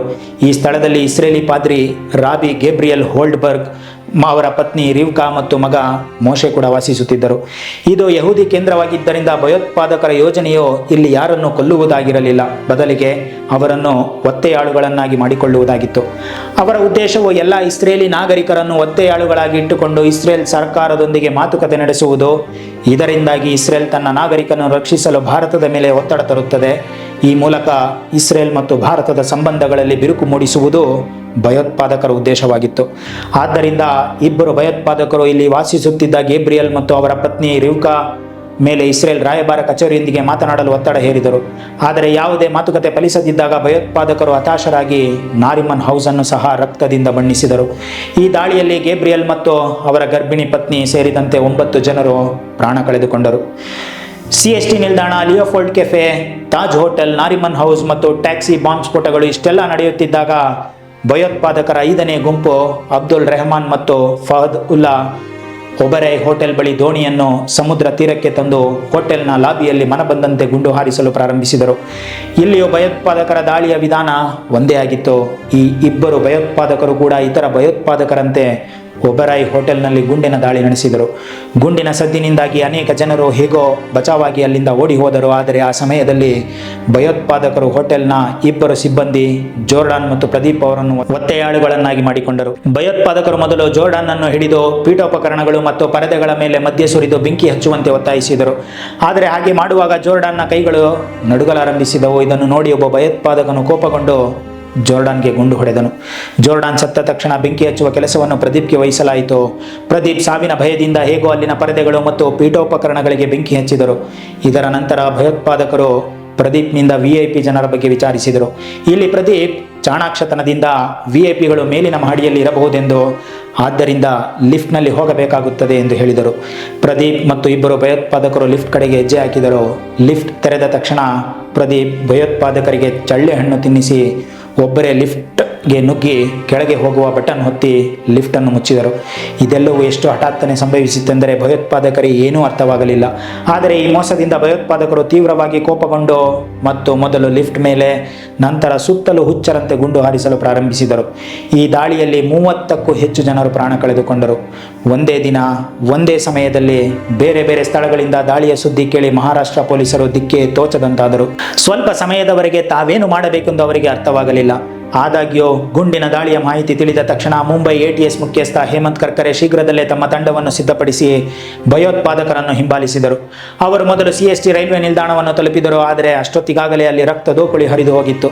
ಆಗ ಅವರಿಗೆ ಫೋನ್ ಮೂಲಕ ಇಬ್ಬರು ಭಯೋತ್ಪಾದಕರು ಬಂದೂಕುಗಳನ್ನು ಹಿಡಿದು ಕಾಮ ಆಸ್ಪತ್ರೆಯ ಬಳಿಯ ಗಲ್ಲಿಯಲ್ಲಿ ಕಾಣಿಸಿಕೊಂಡಿದ್ದಾರೆ ಎಂದು ತಿಳಿಯಿತು. ಈ ಸುಳಿವು ಸಿಕ್ಕ ತಕ್ಷಣ ಹೇಮಂತ್ ಕರ್ಕರೆ ತಮ್ಮ ವಾಹನವನ್ನು ಕಾಮ ಆಸ್ಪತ್ರೆಯತ್ತ ತಿರುಗಿಸಿದರು. ಈ ವಾಹನದಲ್ಲಿ ಹೇಮಂತ್ ಕರ್ಕರೆ ಅವರೊಂದಿಗೆ ACP Ashok Kamte, Vijay Salaskar, head constable Arun Jadhav ಮತ್ತು 3 ಸಿಪಾಯಿಗಳು ಕೂಡ ಇದ್ದರು. ವಾಹನವು ಕಾಮ ಆಸ್ಪತ್ರೆಯ ಗಲ್ಲಿಯ ಬಳಿ ತಲುಪುತ್ತಿದ್ದಂತೆ CSTಯಲ್ಲಿ ದಾಳಿ ಮಾಡಿದ್ದ ಕಸಬ್ ಮತ್ತು ಇಸ್ಮಾಯಿಲ್ ಇದ್ದಕ್ಕಿದ್ದಂತೆ ಕಾರಿನ ಮುಂದೆ ಬಂದರು. ಅವರು ಕಾರಿನ ಮೇಲೆ ಮನ ಬಂದಂತೆ ಗುಂಡು ಹಾರಿಸುತ್ತಾ ಕೆಲವೇ ನಿಮಿಷಗಳಲ್ಲಿ AK-47ನ 2 ಮ್ಯಾಗಝೀನ್ಗಳನ್ನು ಪೊಲೀಸ್ ವಾಹನದ ಮೇಲೆ ಖಾಲಿ ಮಾಡಿದರು. ಈ ಸಮಯದಲ್ಲಿ ಪೊಲೀಸರ ಕಡೆಯಿಂದಲೂ ಗುಂಡಿನ ದಾಳಿ ನಡೆಯಿತು. ಇದರಿಂದಾಗಿ ಕಸಬ್ನ ಕೈಗಳಿಗೆ ಗುಂಡು ತಗುಲಿತು. ಆದರೆ ಭಯೋತ್ಪಾದಕರ ನಿರಂತರ ದಾಳಿಯು ಪೊಲೀಸ್ ವಾಹನವನ್ನು ಜಪ್ತಿ ಮಾಡಿತ್ತು. ಪೊಲೀಸರ ಕಡೆಯಿಂದ ಗುಂಡಿನ ದಾಳಿ ನಿಂತ ತಕ್ಷಣ ಕಸಬ್ ಮತ್ತು ಇಸ್ಮಾಯಿಲ್ ವಾಹನದತ್ತ ಸಾಗಿ ಯಾವುದೇ ಪೊಲೀಸ್ ಅಧಿಕಾರಿ ಜೀವಂತವಾಗಿ ಉಳಿದಿಲ್ಲ ಎಂದು ಖಚಿತಪಡಿಸಿಕೊಂಡರು. ಈ ಗುಂಡಿನ ಕಾಳಗದಲ್ಲಿ ಹೇಮಂತ್ ಕರ್ಕರೆ ಸೇರಿದಂತೆ ಹಲವು ಪೊಲೀಸ್ ಅಧಿಕಾರಿಗಳು ಹುತಾತ್ಮರಾದರು.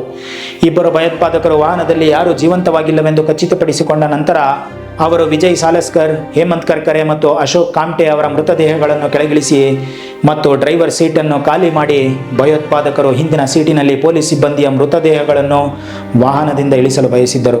ಆದರೆ ಹಿಂದಿನ ಬಾಗಿಲು ತೆರೆಯದ ಕಾರಣ ಸಮಯ ವ್ಯರ್ಥ ಮಾಡದೆ ಅವರು ಮುಂದಿನ ಸೀಟಿನಲ್ಲಿ ಕುಳಿತು ವಾಹನವನ್ನು ಮಲಬಾರ್ ಹಿಲ್ ಕಡೆಗೆ ಓಡಿಸಿಕೊಂಡು ಹೋದರು. ಆದಾಗ್ಯೂ ಗುಂಡಿನ ದಾಳಿಯಿಂದಾಗಿ ವಾಹನ ಸ್ಥಿತಿ ತೀರಾ ಹದಗೆಟ್ಟಿತ್ತು. ವಾಹನದ ಟೈರ್ಗಳಿಗೆ ಗುಂಡು ತಗುಲಿದ್ದರಿಂದ ಸ್ವಲ್ಪ ದೂರ ಚಲಿಸುತ್ತಿದ್ದಂತೆ ವಾಹನ ಪಂಚರ್ ಆಯಿತು. ಇಬ್ಬರು ಭಯೋತ್ಪಾದಕರು ವಾಹನವನ್ನು ಬದಲಾಯಿಸಲು ಯೋಚಿಸುತ್ತಿದ್ದಂತೆ ಅವರಿಗೆ ಎದುರಿನಿಂದ ಒಂದು ಸ್ಕೋಡಾ ಕಾರು ಬರುವುದು ಕಂಡಿತು. ಅವರು ಆ ಸ್ಕೋಡಾ ಕಾರನ್ನು ತಡೆದು ಅದರಲ್ಲಿರುವ 3 ಹೊರಗೆಳೆದು ಕಾರನ್ನು ಕಸಿದುಕೊಂಡು ಮಲಬಾರ್ ಹಿಲ್ ಕಡೆಗೆ ಸಾಗಿದರು. ಈ ಸಮಯದಲ್ಲಿ 2 ಒಳ್ಳೆಯ ಸಂಗತಿಗಳು ನಡೆದವು. ಒಂದು, ಭಯೋತ್ಪಾದಕರು ಸ್ಕೋಡಾ ಕಾರಿನಲ್ಲಿದ್ದವರನ್ನು ಕೊಲ್ಲಲು ಮರೆತರು ಮತ್ತು ಎರಡನೆಯದು, ಅವರು ಬಂದ ಪೊಲೀಸ್ ಕಾರಿನ ಹಿಂದಿನ ಸೀಟಿನಲ್ಲಿ ಹೆಡ್ ಕಾನ್ಸ್ಟೇಬಲ್ ಅರುಣ್ ಜಾಧವ್ ಇನ್ನೂ ಜೀವಂತವಾಗಿದ್ದರು ಎಂಬುದು ಭಯೋತ್ಪಾದಕರ ಗಮನಕ್ಕೆ ಬರಲಿಲ್ಲ. ಅವರ ಭುಜಕ್ಕೆ ಮಾತ್ರ ಗುಂಡು ತಗುಲಿತ್ತು ಮತ್ತು ಅವರು ಸತ್ತಂತೆ ನಟಿಸುತ್ತಾ ಇಡೀ ದಾಳಿಯಲ್ಲಿ ಇಸ್ಮಾಯಿಲ್ ಮತ್ತು ಕಸಬ್ನ ಮಾತುಗಳನ್ನು ಕೇಳುತ್ತಾ ಬಂದಿದ್ದರು. ಆದ್ದರಿಂದ ಭಯೋತ್ಪಾದಕರು ಪೊಲೀಸ್ ವಾಹನವನ್ನು ಖಾಲಿ ಮಾಡಿದ ತಕ್ಷಣ ಅರುಣ್ ಜಾಧವ್ ತಕ್ಷಣ ಪೊಲೀಸ್ ನಿಯಂತ್ರಣ ಕೊಠಡಿಗೆ ಕರೆ ಮಾಡಿ ಭಯೋತ್ಪಾದಕರ ದಿಕ್ಕು ಮತ್ತು ಗಮ್ಯ ಸ್ಥಾನದ ಬಗ್ಗೆ ಮಾಹಿತಿ ನೀಡಿದರು. ಜಾಧವ್ ಅವರ ಈ ಸಮಯೋಚಿತ ಮಾಹಿತಿಯಿಂದಾಗಿ ಇಡೀ ಮುಂಬೈ ಪೊಲೀಸರು ಅಲರ್ಟ್ ಆದರು. ತಕ್ಷಣವೇ ಮಲಬಾರ್ ಹಿಲ್ ಮತ್ತು ಗಿರ್ಗಾಂವ್ ಚೌಪಾಟಿ ಪ್ರದೇಶದಲ್ಲಿ ಬ್ಯಾರಿಕೇಡ್ಗಳನ್ನು ಸ್ಥಾಪಿಸಲಾಯಿತು ಮತ್ತು ಈ ಬ್ಯಾರಿಕೇಡ್ಗಳೊಂದಿಗೆ ಪೊಲೀಸ್ ಪಡೆಗಳನ್ನು ಸಹ ನಿಯೋಜಿಸಲಾಯಿತು. ಪೊಲೀಸರು ಕಾರ್ಯಾಚರಣೆಗೆ ಇಳಿದಿದ್ದರಿಂದ ಈಗ ಇಬ್ಬರು ಭಯೋತ್ಪಾದಕರು 4 ಕಡೆಯಿಂದ ಪೊಲೀಸರಿಂದ ಸುತ್ತುವರಿಯಲ್ಪಟ್ಟರು. ತಪ್ಪಿಸಿಕೊಳ್ಳಲು ಯಾವುದೇ ಅವಕಾಶವಿಲ್ಲದ ಕಾರಣ ಅವರು ಬ್ಯಾರಿಕೇಡ್ ಮುರಿಯಲು ಪ್ರಯತ್ನಿಸಿದರು. ಇದ್ದಕ್ಕಿದ್ದಂತೆ 2 ಕಡೆಯಿಂದ ಗುಂಡಿನ ಚಕಮಕಿ ಪ್ರಾರಂಭವಾಯಿತು. ಆದರೆ ಪೊಲೀಸರ ಮುಂದೆ ಇಬ್ಬರು ಭಯೋತ್ಪಾದಕರು ಹೆಚ್ಚು ಹೊತ್ತು ನಿಲ್ಲಲು ಸಾಧ್ಯವಾಗಲಿಲ್ಲ. ಭಯೋತ್ಪಾದಕರ ಕಡೆಯಿಂದ ಗುಂಡಿನ ದಾಳಿ ನಿಂತಾಗ ಅವರು ಸತ್ತಿರಬಹುದೆಂದು ಪೊಲೀಸರಿಗೆ ಭಾಸವಾಯಿತು. ಆದರೆ ಮುಂದೆ ಹೋಗಿ ಭಯೋತ್ಪಾದಕರ ಸಾವನ್ನು ಖಚಿತಪಡಿಸಿಕೊಳ್ಳುವ ಧೈರ್ಯ ಯಾರಿಗೂ ಇರಲಿಲ್ಲ. ಅಂತಹ ಸಮಯದಲ್ಲಿ ಪೊಲೀಸ್ ಸಿಬ್ಬಂದಿಯ ಗುಂಪನ್ನು ಸೀಳಿಕೊಂಡು ಸಹಾಯಕ ಸಬ್ ಇನ್ಸ್ಪೆಕ್ಟರ್ ತುಕಾರಾಮ್ ಓಂಬ್ಳೆ ಮುಂದೆ ಬಂದರು ಮತ್ತು ಅತ್ಯಂತ ಧೈರ್ಯದ ಕೆಲಸ ಮಾಡಿದ್ದರು. ಅವರು ನಿರಾಯುಧರಾಗಿದ್ದರೂ ಭಯೋತ್ಪಾದಕರತ್ತ ಹೆಜ್ಜೆ ಹಾಕಿದರು. ಆದರೆ ಅವರು ಹತ್ತಿರ ತಲುಪುತ್ತಿದ್ದಂತೆ ಒಬ್ಬ ಭಯೋತ್ಪಾದಕ ಎದ್ದು ನಿಂತನು. ಅವನು ಗುಂಡು ಹಾರಿಸಲು ಬಂದೂಕನ್ನು ಮುಂದಿಟ್ಟ ತಕ್ಷಣ ತುಕಾರಾಮ್ ಬಂದೂಕನ್ನು ಗಟ್ಟಿಯಾಗಿ ಹಿಡಿದುಕೊಂಡು ಮತ್ತು ಭಯೋತ್ಪಾದಕನು ತಪ್ಪಿಸಿಕೊಳ್ಳದಂತೆ ನೋಡಿಕೊಂಡರು. ಅವರ ಈ ನಡೆಗೆ ಉಗ್ರನು ಕೋಪದಿಂದ 23 ಗುಂಡುಗಳನ್ನು ಅವರ ದೇಹಕ್ಕೆ ಹಾರಿಸಿದನು. ಇದರಿಂದಾಗಿ ತುಕಾರಾಮ್ ಓಂಬ್ಳೆ ಅಲ್ಲೇ ಹುತಾತ್ಮರಾದವರು. ಆದಾಗ್ಯೂ ಹುತಾತ್ಮ ತುಕಾರಾಮ್ ಓಂಬ್ಳೆ ಅವರ ಬಲಿದಾನ ವ್ಯರ್ಥವಾಗಲಿಲ್ಲ. ಒಬ್ಬ ಭಯೋತ್ಪಾದಕ ಈಗಾಗಲೇ ಕೊಲ್ಲಲ್ಪಟ್ಟಿದ್ದರೆ ಅವರ ಧೈರ್ಯದಿಂದಾಗಿ ಇನ್ನೊಬ್ಬ ಭಯೋತ್ಪಾದಕನನ್ನು ಜೀವಂತವಾಗಿ ಸೆರೆ ಹಿಡಿಯಲಾಯಿತು.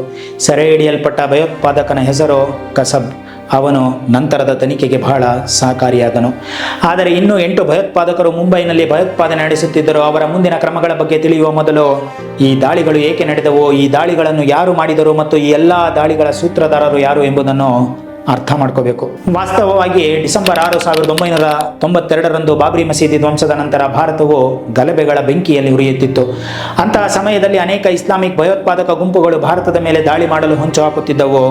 ಈ ದಾಳಿಗಳ ಮೊದಲ ಉದಾಹರಣೆಯು ಮಾರ್ಚ್ 12, 1993ರಲ್ಲಿ ಕಂಡುಬಂತು. ಮುಂಬೈನಲ್ಲಿ ಒಂದರ ನಂತರ ಒಂದರಂತೆ ಒಟ್ಟು 12 ಬಾಂಬ್ ಸ್ಫೋಟಗಳು ಸಂಭವಿಸಿದವು. ಇದರಲ್ಲಿ 257 ಜನರು ಪ್ರಾಣ ಕಳೆದುಕೊಂಡರು ಮತ್ತು 1000ಕ್ಕೂ ಹೆಚ್ಚು ಜನರು ಗಾಯಗೊಂಡರು. ಈ ದಾಳಿಗಳ ತನಿಖೆಯ ಸಮಯದಲ್ಲಿ ಸ್ಫೋಟಗಳಲ್ಲಿ ಬಳಸಲಾದ RDX ಅನ್ನು ಸಮುದ್ರ ಮಾರ್ಗಗಳ ಮೂಲಕ ಮುಂಬೈಗೆ ತರಲಾಗಿತ್ತು ಎಂಬುದು ತಿಳಿದು ಬಂದಿತು. ಈ ಕಾರಣದಿಂದಾಗಿ ಸಮುದ್ರದ ಭದ್ರತೆಯನ್ನು ಬಿಗಿಗೊಳಿಸಲಾಗಿತ್ತು ಮತ್ತು ಕೋಸ್ಟ್ ಗಾರ್ಡ್ನಿಂದ ಮುಂಬೈ ಕರಾವಳಿ ಪ್ರದೇಶಗಳಲ್ಲಿ ಹೆಲಿಕಾಪ್ಟರ್ಗಳು ಮತ್ತು ಹಡಗುಗಳ ಮೂಲಕ ನಿರಂತರವಾಗಿ ಗಸ್ತು ತಿರುಗಲಾಗುತ್ತಿತ್ತು. ಆದರೆ ಇದ್ದಕ್ಕಿದ್ದಂತೆ 2006ರಲ್ಲಿ ಈ ಗಸ್ತು ತಿರುಗುವಿಕೆಯನ್ನು ನೌಕಾಪಡೆಯು ನಿಲ್ಲಿಸಿತು. ನೌಕಾಪಡೆಯ ಈ ನಿರ್ಧಾರದಿಂದಾಗಿ ಭಾರತದ ವಿರುದ್ಧ ಪಿತೂರು ನಡೆಸುತ್ತಿದ್ದ ಭಯೋತ್ಪಾದಕ ಗುಂಪುಗಳಿಗೆ ಭಾರತದ ಮೇಲೆ ದಾಳಿ ಮಾಡಲು ಉತ್ತಮ ಅವಕಾಶ ಸಿಕ್ಕಿತು. ಪಾಕಿಸ್ತಾನದಲ್ಲಿ ಕುಳಿತಿರುವ ಲಷ್ಕರ್-ಎ-ತೊಯ್ಬಾ ನಾಯಕ ಹಫೀಜ್ ಸಯ್ಯದ್ ಇಡೀ ಪ್ರಪಂಚದ ಗಮನ ಸೆಳೆದಂತಹ ದಾಳಿಯನ್ನು ಭಾರತದ ಮೇಲೆ ಯೋಜಿಸುತ್ತಿದ್ದಾನೆ ಎಂಬ ಸಣ್ಣ ಸುಳಿವು ಕೂಡ ಭಾರತಕ್ಕೆ ಇರಲಿಲ್ಲ. ಈ ಹಿಂದೆಯೂ ಹಫೀಜ್ ಸಯ್ಯದ್ ಭಾರತದಲ್ಲಿ ಹಲವು ದಾಳಿಗಳನ್ನು ನಡೆಸಿದ್ದನು.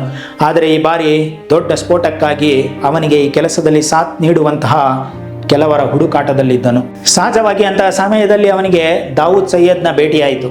ಅವನು ಅಮೆರಿಕದಲ್ಲಿ ವಾಸಿಸುತ್ತಿದ್ದ ಡ್ರಗ್ಸ್ ವ್ಯವಹಾರ ಮಾಡುತ್ತಿದ್ದನು ಮತ್ತು ಈ ಕೆಲಸಕ್ಕಾಗಿ ಹಲವು ಬಾರಿ ಜೈಲಿಗೂ ಹೋಗಿದ್ದನು. ದಾವೂದ್ನ ತಂದೆ ಸಯೀದ್ ಸಲೀಂ ಪಾಕಿಸ್ತಾನಿ ರಾಜತಾಂತ್ರಿಕರಾಗಿದ್ದರು ಮತ್ತು ತಾಯಿ ಅಲಿಸ್ ಸೆರಿಲ್ ಹೆಡ್ಲಿ ಅಮೆರಿಕನ್ ಆಗಿದ್ದರು. ಈ ಕಾರಣದಿಂದಾಗಿ ದಾವೂದ್ ನೋಡಲು ಸಂಪೂರ್ಣವಾಗಿ ವಿದೇಶಿಯನಂತೆ ಕಾಣುತ್ತಿದ್ದನು. ಈ ವಿಶೇಷ ನೋಟದಿಂದಾಗಿ ಹಫೀಜ್ ಸಯ್ಯದ್ ದಾವೂದ್ನನ್ನು ವಿಶೇಷ ಉದ್ದೇಶಕ್ಕಾಗಿ ಬಳಸಲು ಬಯಸಿದ್ದನು. 2001ರಿಂದಲೂ ಹಫೀಜ್ ಸಯ್ಯದ್ ದಾವೂದ್ನೊಂದಿಗೆ ನಿರಂತರ ಸಂಪರ್ಕದಲ್ಲಿದ್ದನು ಮತ್ತು ತನ್ನ ಉದ್ದೇಶವನ್ನು ಪೂರೈಸಲು 2002ರಲ್ಲಿ ಹಫೀಜ್ ಸಯ್ಯದ್ ದಾವೂದ್ನನ್ನು ಔತಣಕೂಟದ ನೆಪದಲ್ಲಿ ಪಾಕಿಸ್ತಾನಕ್ಕೆ ಕರೆಸಿಕೊಂಡನು. ಇಬ್ಬರು ಭೇಟಿಯಾದಾಗ ಹಫೀಜ್ ದಾವೂದ್ಗೆ ತನ್ನ ಯೋಜನೆಯನ್ನು ತಿಳಿಸಿದನು. ಆದಾಗ್ಯೂ ಅವನು ತನ್ನ ಸಂಪೂರ್ಣ ಯೋಜನೆಯನ್ನು ದಾವೂದ್ ಮುಂದೆ ತೆರೆದಿಡಲಿಲ್ಲ. ಆದರೆ ಈ ಯುದ್ಧವನ್ನು ಕಾಶ್ಮೀರಕ್ಕಾಗಿ ಮಾಡಬೇಕೆಂದು ಮಾತ್ರ ಹೇಳಿದ್ದನು. ದಾವೂದ್ ಹಫೀಜ್ ಸಯ್ಯದ್ನಿಂದ ಬಹಳ ಪ್ರಭಾವಿತನಾದನು ಮತ್ತು ಯೋಜನೆಗೆ ಒಪ್ಪಿಕೊಂಡನು. ದಾವೂದ್ಗೆ ತರಬೇತಿಗಾಗಿ ಹಲವು ಬಾರಿ ಪಾಕಿಸ್ತಾನಕ್ಕೆ ಕರೆಸಲಾಯಿತು ಮತ್ತು ಹಲವು ಸಭೆಗಳ ನಂತರ ಅವನನ್ನು ಲಷ್ಕರ್-ಎ-ತೊಯ್ಬಾದ ವಿದೇಶಿ ನೇಮಕಾತಿ ವಿಭಾಗಕ್ಕೆ ವರ್ಗಾಯಿಸಲಾಯಿತು.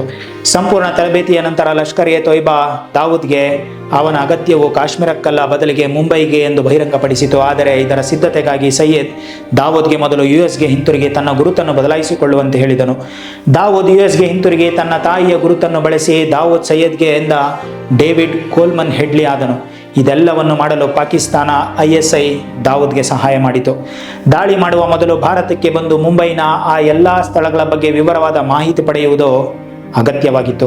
ಇದಕ್ಕಾಗಿ ಡೇವಿಡ್ ಹೆಡ್ಲಿ ಹಲವು ಬಾರಿ ಮುಂಬೈಗೆ ಬರಬೇಕಾಗಿತ್ತು. ಆದ್ದರಿಂದ ಡೇವಿಡ್ ಹೆಡ್ಲಿ ಆಗಿದ್ದ ದಾವೂದ್ ತನ್ನ ಶಾಲಾ ಸ್ನೇಹಿತನಾದ ತಹೂರ್ ಹುಸೇನ್ ರಾಣಾನೊಂದಿಗೆ ಸಮನ್ವಯ ಸಾಧಿಸಿದನು. ವಾಸ್ತವವಾಗಿ ತಹೂರ್ ರಾಣಾ ಮೊದಲು ಪಾಕಿಸ್ತಾನಿ ಸೇನೆಯಲ್ಲಿ ವೈದ್ಯನಾಗಿದ್ದನು. ಆದರೆ ನಂತರ ಕೆನಡಾದ ಮಹಿಳೆಯನ್ನು ಮದುವೆಯಾಗಿ 1997ರಲ್ಲಿ ಕೆನಡಾಕ್ಕೆ ತೆರಳಿದನು ಮತ್ತು ಅಲ್ಲಿ ದೀರ್ಘಕಾಲದಿಂದ ತನ್ನ ವೀಸಾ ಕನ್ಸಲ್ಟೆನ್ಸಿ ಕಂಪನಿಯನ್ನು ನಡೆಸುತ್ತಿದ್ದನು. ದಾವೂದ್ಗೆ ತಹೂರ್ನೊಂದಿಗಿನ ಒಂದು ಯೋಜನೆಯನ್ನು ರೂಪಿಸಿದನು ಮತ್ತು ಅವನ ವೀಸಾ ಕನ್ಸಲ್ಟೆನ್ಸಿ ಕಂಪನಿಯ ಒಂದು ಶಾಖೆಯನ್ನು ಮುಂಬೈನಲ್ಲಿ ತೆರೆದನು. ಇದರಿಂದಾಗಿ ಅವನಿಗೆ ಪದೇ ಪದೇ ಮುಂಬೈಗೆ ಬಂದು ಹೋಗಲು ಯಾವುದೇ ತೊಂದರೆಯಾಗಬಾರದು. ಯೋಜನೆಯ ಪ್ರಕಾರ ಅವನು ಈ ಸಂಪೂರ್ಣ ಕೆಲಸವನ್ನು ಮಾಡಿದನು ಮತ್ತು ಅವನ ವಿದೇಶಿ ನೋಟ ಮತ್ತು US ಪಾಸ್ಪೋರ್ಟ್ನಿಂದಾಗಿ ಮುಂಬೈನಲ್ಲಿ ಯಾರೂ ಅವನನ್ನು ಅನುಮಾನಿಸಲಿಲ್ಲ. ಈ ರೀತಿ ಅವನು ಹಲವು ಬಾರಿ ಮುಂಬೈಗೆ ಬಂದನು ಮತ್ತು ಸಮುದ್ರ ಮಾರ್ಗದ ಮೂಲಕ ಯಾವ ಪ್ರಸಿದ್ಧ ಸ್ಥಳಗಳಿಗೆ ಬಂದು ದಾಳಿ ಮಾಡಬಹುದು ಎಂಬ ಪ್ರತಿಯೊಂದು ಸ್ಥಳದ ಮಾಹಿತಿಯನ್ನು ಲಷ್ಕರ್-ಎ-ತೊಯ್ಬಾಗೆ ತಲುಪಿಸಿದನು. ಮತ್ತೊಂದೆಡೆ ಪಾಕಿಸ್ತಾನದಲ್ಲಿ ಕುಳಿತಿದ್ದ ಹಫೀಜ್ ಸಯ್ಯದ್ ಸಿಗುತ್ತಿದ್ದ ಪ್ರತಿಯೊಂದು ಮಾಹಿತಿಯ ಸಹಾಯದಿಂದ ಮುಂಬೈ ಮೇಲೆ ದಾಳಿ ಮಾಡಲು ಯೋಜನೆ ರೂಪಿಸುತ್ತಿದ್ದನು. ದಾಳಿಯ ಯೋಜನೆ ಪೂರ್ಣಗೊಂಡ ನಂತರ ಅದನ್ನು ಕಾರ್ಯಗತಗೊಳಿಸಲು ಕೆಲವು ಹುಡುಗರ ಅಗತ್ಯವಿತ್ತು. ಅವರು ಮುಂಬೈಗೆ ಹೋಗಿ ಈ ಯೋಜನೆಯನ್ನು ಯಶಸ್ವಿಗೊಳಿಸಬೇಕಾಗಿತ್ತು. ಆದ್ದರಿಂದ ವಿಳಂಬ ಮಾಡದೆ ಹಫೀಜ್ ಸಯ್ಯದ್ ಹುಡುಗರ ಆಯ್ಕೆ ಮತ್ತು ತರಬೇತಿಯ ಜವಾಬ್ದಾರಿಯನ್ನು ಜಕೀ-ಉರ್-ರೆಹಮಾನ್ ಲಖ್ವಿಗೆ ವಹಿಸಿದನು. ಲಖ್ವಿ ಈ ಕೆಲಸದಲ್ಲಿ ತನ್ನೊಂದಿಗೆ ಜರಾರ್ ಶಾ, ಅಬು ಕಾಫ್ ಮತ್ತು ಹಜಾಜ್ನನ್ನು ಕೂಡ ಸೇರಿಸಿಕೊಂಡನು. ಈ ಜನರು ಮನೆಯಿಂದ ಓಡಿ ಹೋದ ಅಥವಾ ಮದುವೆಯಾಗದ ಯುವಕರನ್ನು ಹುಡುಕುತ್ತಿದ್ದರು. ಇದರಿಂದಾಗಿ ಅವರ ಹಿಂದೆ ಮುಂದೆ ಯಾರೂ ಇರುವುದಿಲ್ಲ ಮತ್ತು ಧರ್ಮ ಮತ್ತು ಜಿಹಾದ್ನ ಹೆಸರಿನಲ್ಲಿ ಸುಲಭವಾಗಿ ಅವರ ಬ್ರೈನ್ ವಾಶ್ ಮಾಡಬಹುದು ಎಂದು ಯೋಚಿಸಿದ್ದನು. ಬಹಳ ಹುಡುಕಾಟದ ನಂತರ 32 ಹುಡುಗರನ್ನು ಆಯ್ಕೆ ಮಾಡಲಾಯಿತು. ಆರಂಭದಲ್ಲಿ ಆಯ್ಕೆಯಾದ ಎಲ್ಲ ಹುಡುಗರಿಗೂ ಅವರನ್ನು ಕಾಶ್ಮೀರವನ್ನು ಸ್ವತಂತ್ರಗೊಳಿಸಲು ಆಯ್ಕೆ ಮಾಡಲಾಗಿದೆ ಎಂದು ಹೇಳಲಾಯಿತು. ಧರ್ಮದ ಹೆಸರಿನಲ್ಲಿ ಅವರನ್ನು ದಾರಿ ತಪ್ಪಿಸಲಾಯಿತು. ಈ ಪವಿತ್ರ ಕೆಲಸಕ್ಕಾಗಿ ಅಲ್ಲಾಹ್ ಅವರನ್ನು ಸ್ವತಃ ಆರಿಸಿದ್ದಾನೆ ಎಂದು ಹೇಳಲಾಯಿತು. ಮೂಲಭೂತವಾದದಿಂದ ಪ್ರಭಾವಿತರಾದ ಎಲ್ಲ ಹುಡುಗರು ಯೋಜನೆಯನ್ನು ಕಾರ್ಯಗತಗೊಳಿಸಲು ತರಬೇತಿಯಲ್ಲಿ ಸಂಪೂರ್ಣವಾಗಿ ತೊಡಗಿಕೊಂಡರು. ತರಬೇತಿಯನ್ನು 3 ಹಂತಗಳಾಗಿ ವಿಂಗಡಿಸಲಾಯಿತು. ಮೊದಲನೇ ಹಂತದ ತರಬೇತಿ ದೌರಾ-ಎ ಅಮ್ಮ, ಎರಡನೇ ಹಂತದ ತರಬೇತಿ ದೌರಾ-ಎ ಸಫಾ ಮತ್ತು ಮೂರನೇ ಹಂತದ ತರಬೇತಿ ದೌರಾ-ಎ ಕಾಸಾ ಎಂದು ಕರೆಯಲ್ಪಡುತ್ತಿತ್ತು. ಸಂಪೂರ್ಣ ತರಬೇತಿಯ ಉದ್ದಕ್ಕೂ ಭಾರತದ ಮುಸ್ಲಿಮರ ಸ್ಥಿತಿಯನ್ನು ಅವರ ಮುಂದೆ ಬಹಳ ಕೆಟ್ಟದಾಗಿ ಚಿತ್ರಿಸಲಾಯಿತು. ಭಾರತದ ಬಗ್ಗೆ ಅವರ ಮನಸ್ಸಿನಲ್ಲಿ ಎಷ್ಟು ವಿಷವನ್ನು ತುಂಬಲಾಯಿತೆಂದರೆ ಅವರು ಬೇರೇನನ್ನು ಯೋಚಿಸಲು ಸಾಧ್ಯವಾಗಲಿಲ್ಲ ಮತ್ತು ಯಾವುದೇ ಪರಿಸ್ಥಿತಿಯಲ್ಲಿಯೂ ತಮ್ಮ ಉದ್ದೇಶವನ್ನು ಪೂರೈಸಲು ಸಿದ್ಧರಾದರು. ತರಬೇತಿಯ ಸಮಯದಲ್ಲಿ ಎಲ್ಲ ಹುಡುಗರಿಗೂ ಹಲವು ಗಂಟೆಗಳ ಕಾಲ ಶಸ್ತ್ರಾಸ್ತ್ರಗಳನ್ನು ಚಲಾಯಿಸಲು ಕಲಿಸಲಾಯಿತು. ಹ್ಯಾಂಡ್ ಗ್ರೆನೇಡ್ ಎಸೆಯುವುದು ಮತ್ತು ರಾಕೆಟ್ ಲಾಂಚರ್ ಹಾರಿಸುವುದರ ತರಬೇತಿಯನ್ನು ಕೂಡ ನೀಡಲಾಯಿತು. 2 ಹಂತದ ತರಬೇತಿಗಳನ್ನು ಎಲ್ಲ ಹುಡುಗರು ಹೇಗೋ ಪೂರ್ಣಗೊಳಿಸಿದರೋ ಇದರಲ್ಲಿ ತಿನ್ನುವುದು ಮತ್ತು ನಮಾಜ್ ಮಾಡುವುದನ್ನು ಹೊರತುಪಡಿಸಿ ಬೇರೆ ಯಾವುದೇ ಕೆಲಸಕ್ಕೆ ಅನುಮತಿ ಇರಲಿಲ್ಲ. ಆದರೆ ದೌರಾ-ಎ ಕಾಸಾ ತರಬೇತಿಯ ಸಮಯದಲ್ಲಿ ಎಲ್ಲ ಹುಡುಗರಿಗೂ 60 ಗಂಟೆಗಳ ಕಾಲ ಹಸಿವಿದ್ದುಕೊಂಡು ಪರ್ವತಗಳನ್ನು ಹತ್ತುವ ತರಬೇತಿಗಳನ್ನು ಸಹ ನೀಡಲಾಯಿತು. ಈ ತರಬೇತಿಯು ಎಷ್ಟು ಕಠಿಣವಾಗಿತ್ತೆಂದರೆ ಅನೇಕ ಹುಡುಗರು ಅದನ್ನು ಮಧ್ಯದಲ್ಲಿಯೇ ಬಿಟ್ಟು ಓಡಿ ಹೋದರು. 3ನೇ ಹಂತದ ತರಬೇತಿಯ ನಂತರ ಕೇವಲ 15 ಹುಡುಗರು ಉಳಿದರು. ಅವರಿಗೆ ನಂತರ ದೌರಾ-ಎ ರಿಬಾತ್ ಎಂಬ ಗುಪ್ತಚರ ತರಬೇತಿಯನ್ನು ನೀಡಲಾಯಿತು. ಈ ರೀತಿ ಆಗಸ್ಟ್ 2008ರ ಹೊತ್ತಿಗೆ ಸಂಪೂರ್ಣ ತರಬೇತಿ ಮುಗಿಯಿತು. ಇದರ ನಂತರ ಮುಂಬೈ ಮೇಲೆ ದಾಳಿ ಮಾಡಲು 10 ಹುಡುಗರನ್ನು ಆಯ್ಕೆ ಮಾಡಲಾಯಿತು. ಆಯ್ಕೆಯ ನಂತರ ಅವರನ್ನು 2 ಜನರ 5 ಗುಂಪುಗಳಾಗಿ ವಿಂಗಡಿಸಲಾಯಿತು. ಎಲ್ಲರಿಗೂ ಭಾರತದಲ್ಲಿ ಬಳಸಲು ಶಸ್ತ್ರಾಸ್ತ್ರಗಳು, ಸ್ಯಾಟಲೈಟ್ ಫೋನ್ಗಳು, ನಕ್ಷೆಗಳು ಮತ್ತು ಹಣಕಾಸುಗಳನ್ನು ನೀಡಲಾಯಿತು. ಸೆಪ್ಟೆಂಬರ್ 27, 2008ರಂದು ಮುಂಬೈ ಮೇಲೆ ದಾಳಿ ಮಾಡುವ ಯೋಜನೆ ನಿಗದಿಯಾಗಿತ್ತು. ಇದಕ್ಕಾಗಿ ತರಬೇತಿ ಪಡೆದ ಎಲ್ಲ ಹುಡುಗರನ್ನು ಕರಾಚಿಗೆ ಕರೆಯಲಾಯಿತು. ಆದರೆ ಕೊನೆಯ ಕ್ಷಣದಲ್ಲಿ ಅದನ್ನು ನಿಲ್ಲಿಸಲಾಯಿತು. ಅದೇ ತಿಂಗಳು ದೆಹಲಿಯಲ್ಲಿ ಸತತ 5 ಬಾಂಬ್ ಸ್ಫೋಟಗಳು ಸಂಭವಿಸಿದ್ದವು. ಇದರಿಂದಾಗಿ ದೆಹಲಿ ಮತ್ತು ಮುಂಬೈಯಂತಹ ಸ್ಥಳಗಳಲ್ಲಿ ರೆಡ್ ಅಲರ್ಟ್ ಇತ್ತು. ಆ ಸ್ಥಳಗಳಲ್ಲಿ ಕೂಡ ದಾಳಿ ನಡೆಯುತ್ತಿರುವುದನ್ನು ಪೊಲೀಸರು ಕಟ್ಟುನಿಟ್ಟಾಗಿ ನೋಡುತ್ತಿದ್ದರು. ಈ ಎಲ್ಲ ಸುದ್ದಿಗಳನ್ನು ಗಮನದಲ್ಲಿಟ್ಟುಕೊಂಡು ಲಷ್ಕರ್ ನಾಯಕತ್ವವು ಈ ದಾಳಿಯನ್ನು ಕೆಲವು ದಿನಗಳವರೆಗೆ ಮುಂದೂಡಿತು. ಇದರ ನಂತರ ಅಕ್ಟೋಬರ್ನಲ್ಲಿ ಮತ್ತೊಮ್ಮೆ ಎಲ್ಲ 10 ಹುಡುಗರನ್ನು ಕರೆಯಲಾಯಿತು ಮತ್ತು ತರಬೇತಿಯ ಉಳಿದ ಭಾಗವನ್ನು ಪೂರ್ಣಗೊಳಿಸಲಾಯಿತು. ಈ ಬಾರಿ ಎಲ್ಲ ಹುಡುಗರಿಗೂ ಈಜು ಮತ್ತು ದೋಣಿ ಚಲಾಯಿಸುವ ತರಬೇತಿಯನ್ನು ಕೂಡ ನೀಡಲಾಯಿತು. ಎಲ್ಲರಿಗೂ ವಿಡಿಯೋ ಮೂಲಕ ಗುರಿಪಡಿಸುವ ಸ್ಥಳಗಳನ್ನು ದೊಡ್ಡ ಪರದೆಯ ಮೇಲೆ ತೋರಿಸಲಾಯಿತು. ಇದರಲ್ಲಿ ಗುರಿಯನ್ನು ತಲುಪಲು ಯಾವ ರಸ್ತೆಯನ್ನು ಬಳಸಬೇಕು ಮತ್ತು ಈ ಸ್ಥಳಗಳ ಮೇಲೆ ಹೇಗೆ ದಾಳಿ ಮಾಡಬೇಕು A to Z ಎಲ್ಲವೂ ಕೂಡ ವಿವರಿಸಲಾಯಿತು. ದಾಳಿಯು ಮುಂಬೈನಲ್ಲಿ ನಡೆಯಬೇಕಿದ್ದರಿಂದ ಎಲ್ಲ ಹುಡುಗರಿಗೂ ಮರಾಠಿ ತರಬೇತಿಯನ್ನು ಕೂಡ ನೀಡಲಾಯಿತು. ಆ ಸಮಯದಲ್ಲಿ ಮುಂಬೈನ ಯುವಕರಲ್ಲೇ ಟ್ರೆಂಡ್ನಲ್ಲಿದ್ದ ಬಟ್ಟೆಗಳನ್ನು ಅವರಿಗೆ ಧರಿಸಲು ನೀಡಲಾಯಿತು. ಎಲ್ಲರ ಕೈಗಳಿಗೂ ಕವಲ ಅಂದರೆ ಧಾರ್ಮಿಕ ದಾರ ಕಟ್ಟಲಾಯಿತು. ಇದರಿಂದ ಅವರು ನೋಡಲು ಹಿಂದೂಗಳಂತೆ ಕಾಣಬೇಕು ಎನ್ನುವುದ ಉದ್ದೇಶವಾಗಿತ್ತು. ಇದರ ನಂತರ ಅಂತಿಮವಾಗಿ ದಾಳಿ ಮಾಡಲು ಎಲ್ಲ ಹುಡುಗರನ್ನು ನವೆಂಬರ್ 22ರ ಬೆಳಿಗ್ಗೆ ಒಂದು ಸಣ್ಣ ಹಡಗಿನಲ್ಲಿ ಕೂರಿಸಿ ಕಳುಹಿಸಲಾಯಿತು. ಹಲವು ಗಂಟೆಗಳ ಕಾಲ ಸಮುದ್ರದಲ್ಲಿ ಚಲಿಸಿದ ನಂತರ ಎಲ್ಲರನ್ನೂ ಅಲ್ ಹುಸೇನಿ ಎಂಬ ಮತ್ತೊಂದು ದೋಣಿಗೆ ಹಸ್ತಾಂತರಿಸಲಾಯಿತು. ಅಲ್ ಹುಸೇನಿಯಲ್ಲಿ ಈಗಾಗಲೇ ಎಲ್ಲರಿಗೂ 2 ಬ್ಯಾಗ್ಗಳನ್ನು ಇಡಲಾಗಿತ್ತು. ಅದರಲ್ಲಿ ದಾಳಿ ಮಾಡಲು ಬೇಕಾದ ಎಲ್ಲ ರೀತಿಯ ಶಸ್ತ್ರಾಸ್ತ್ರಗಳಿದ್ದವು. ಮರುದಿನ ಬೆಳಗ್ಗೆ ಅವರು ಕುಬೇರ್ ಎಂಬ ಭಾರತೀಯ ಹಡಗು ಕಾಣಿಸಿತು. ಅದನ್ನು ಅಮರ್ ಸಿಂಗ್ ಸೋಲಂಕಿ ಚಲಾಯಿಸುತ್ತಿದ್ದರು. ಆ ಹಡಗಿನಲ್ಲಿ ಅವರೊಂದಿಗೆ ಇನ್ನೂ 3 ಜನರು ಕೂಡ ಇದ್ದರು.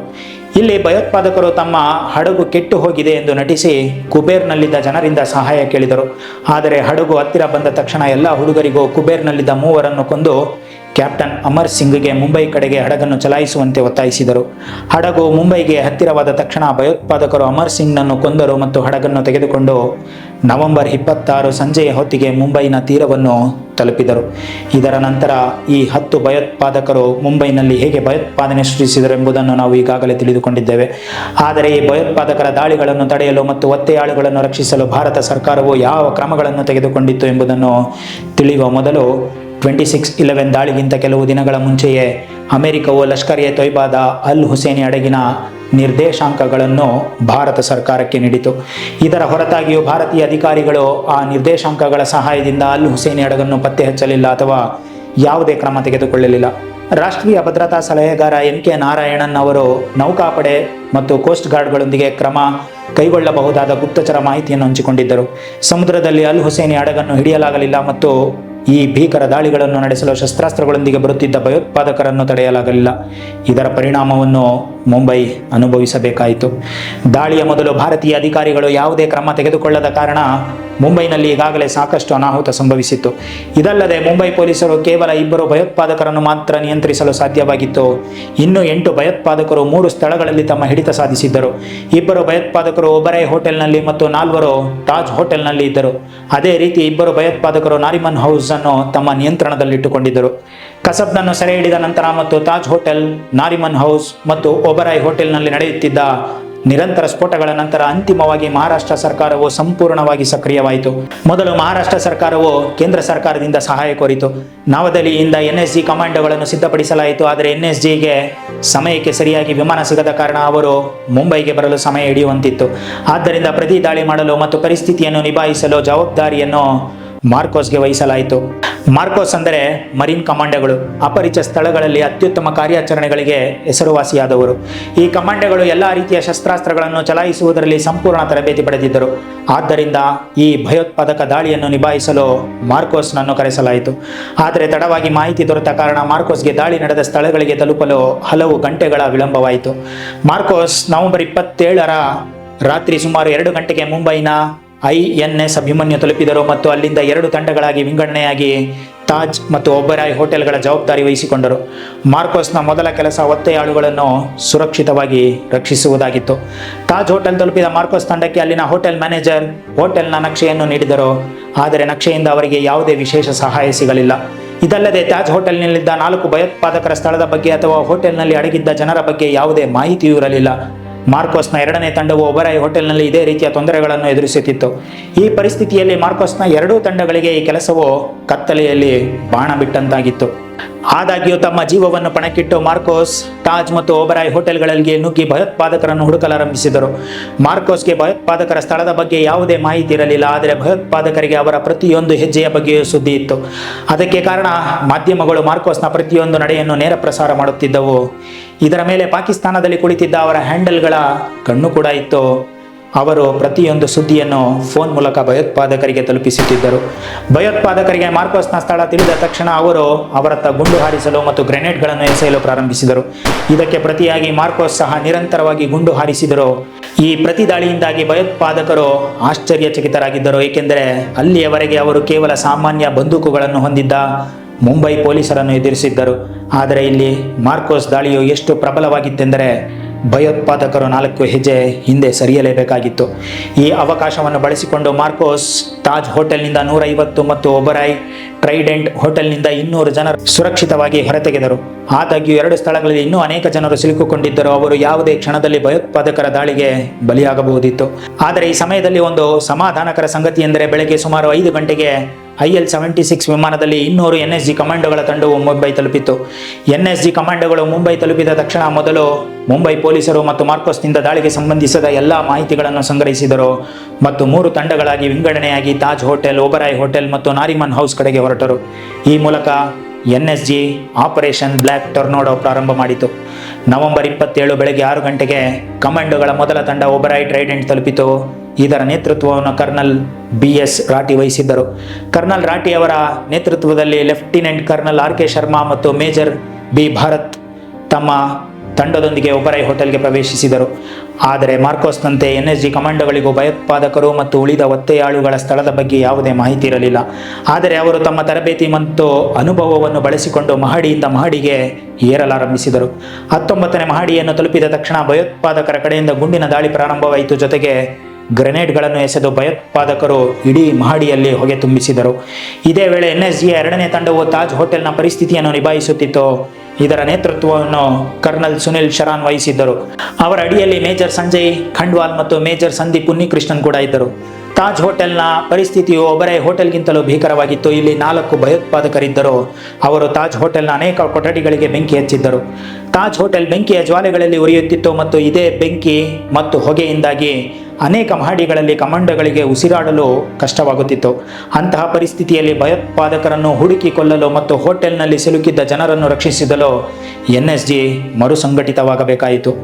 51 ವಿಶೇಷ ಕಾರ್ಯಾಚರಣೆ ಗುಂಪಿನ SAG 10 ಕಮಾಂಡೋಗಳ ತಂಡವನ್ನು ಮುನ್ನಡೆಸುತ್ತಿದ್ದ ಮೇಜರ್ ಸಂದೀಪ್ ಉನ್ನಿಕೃಷ್ಣನ್ ಹೋಟೆಲ್ನ ಕೇಂದ್ರ ಮೆಟ್ಟಿಲುಗಳ ಮೂಲಕ ಏರಿ ಭಯೋತ್ಪಾದಕರ ಮೇಲೆ ದಾಳಿ ಮಾಡಲು ಯೋಜಿಸಿದರು.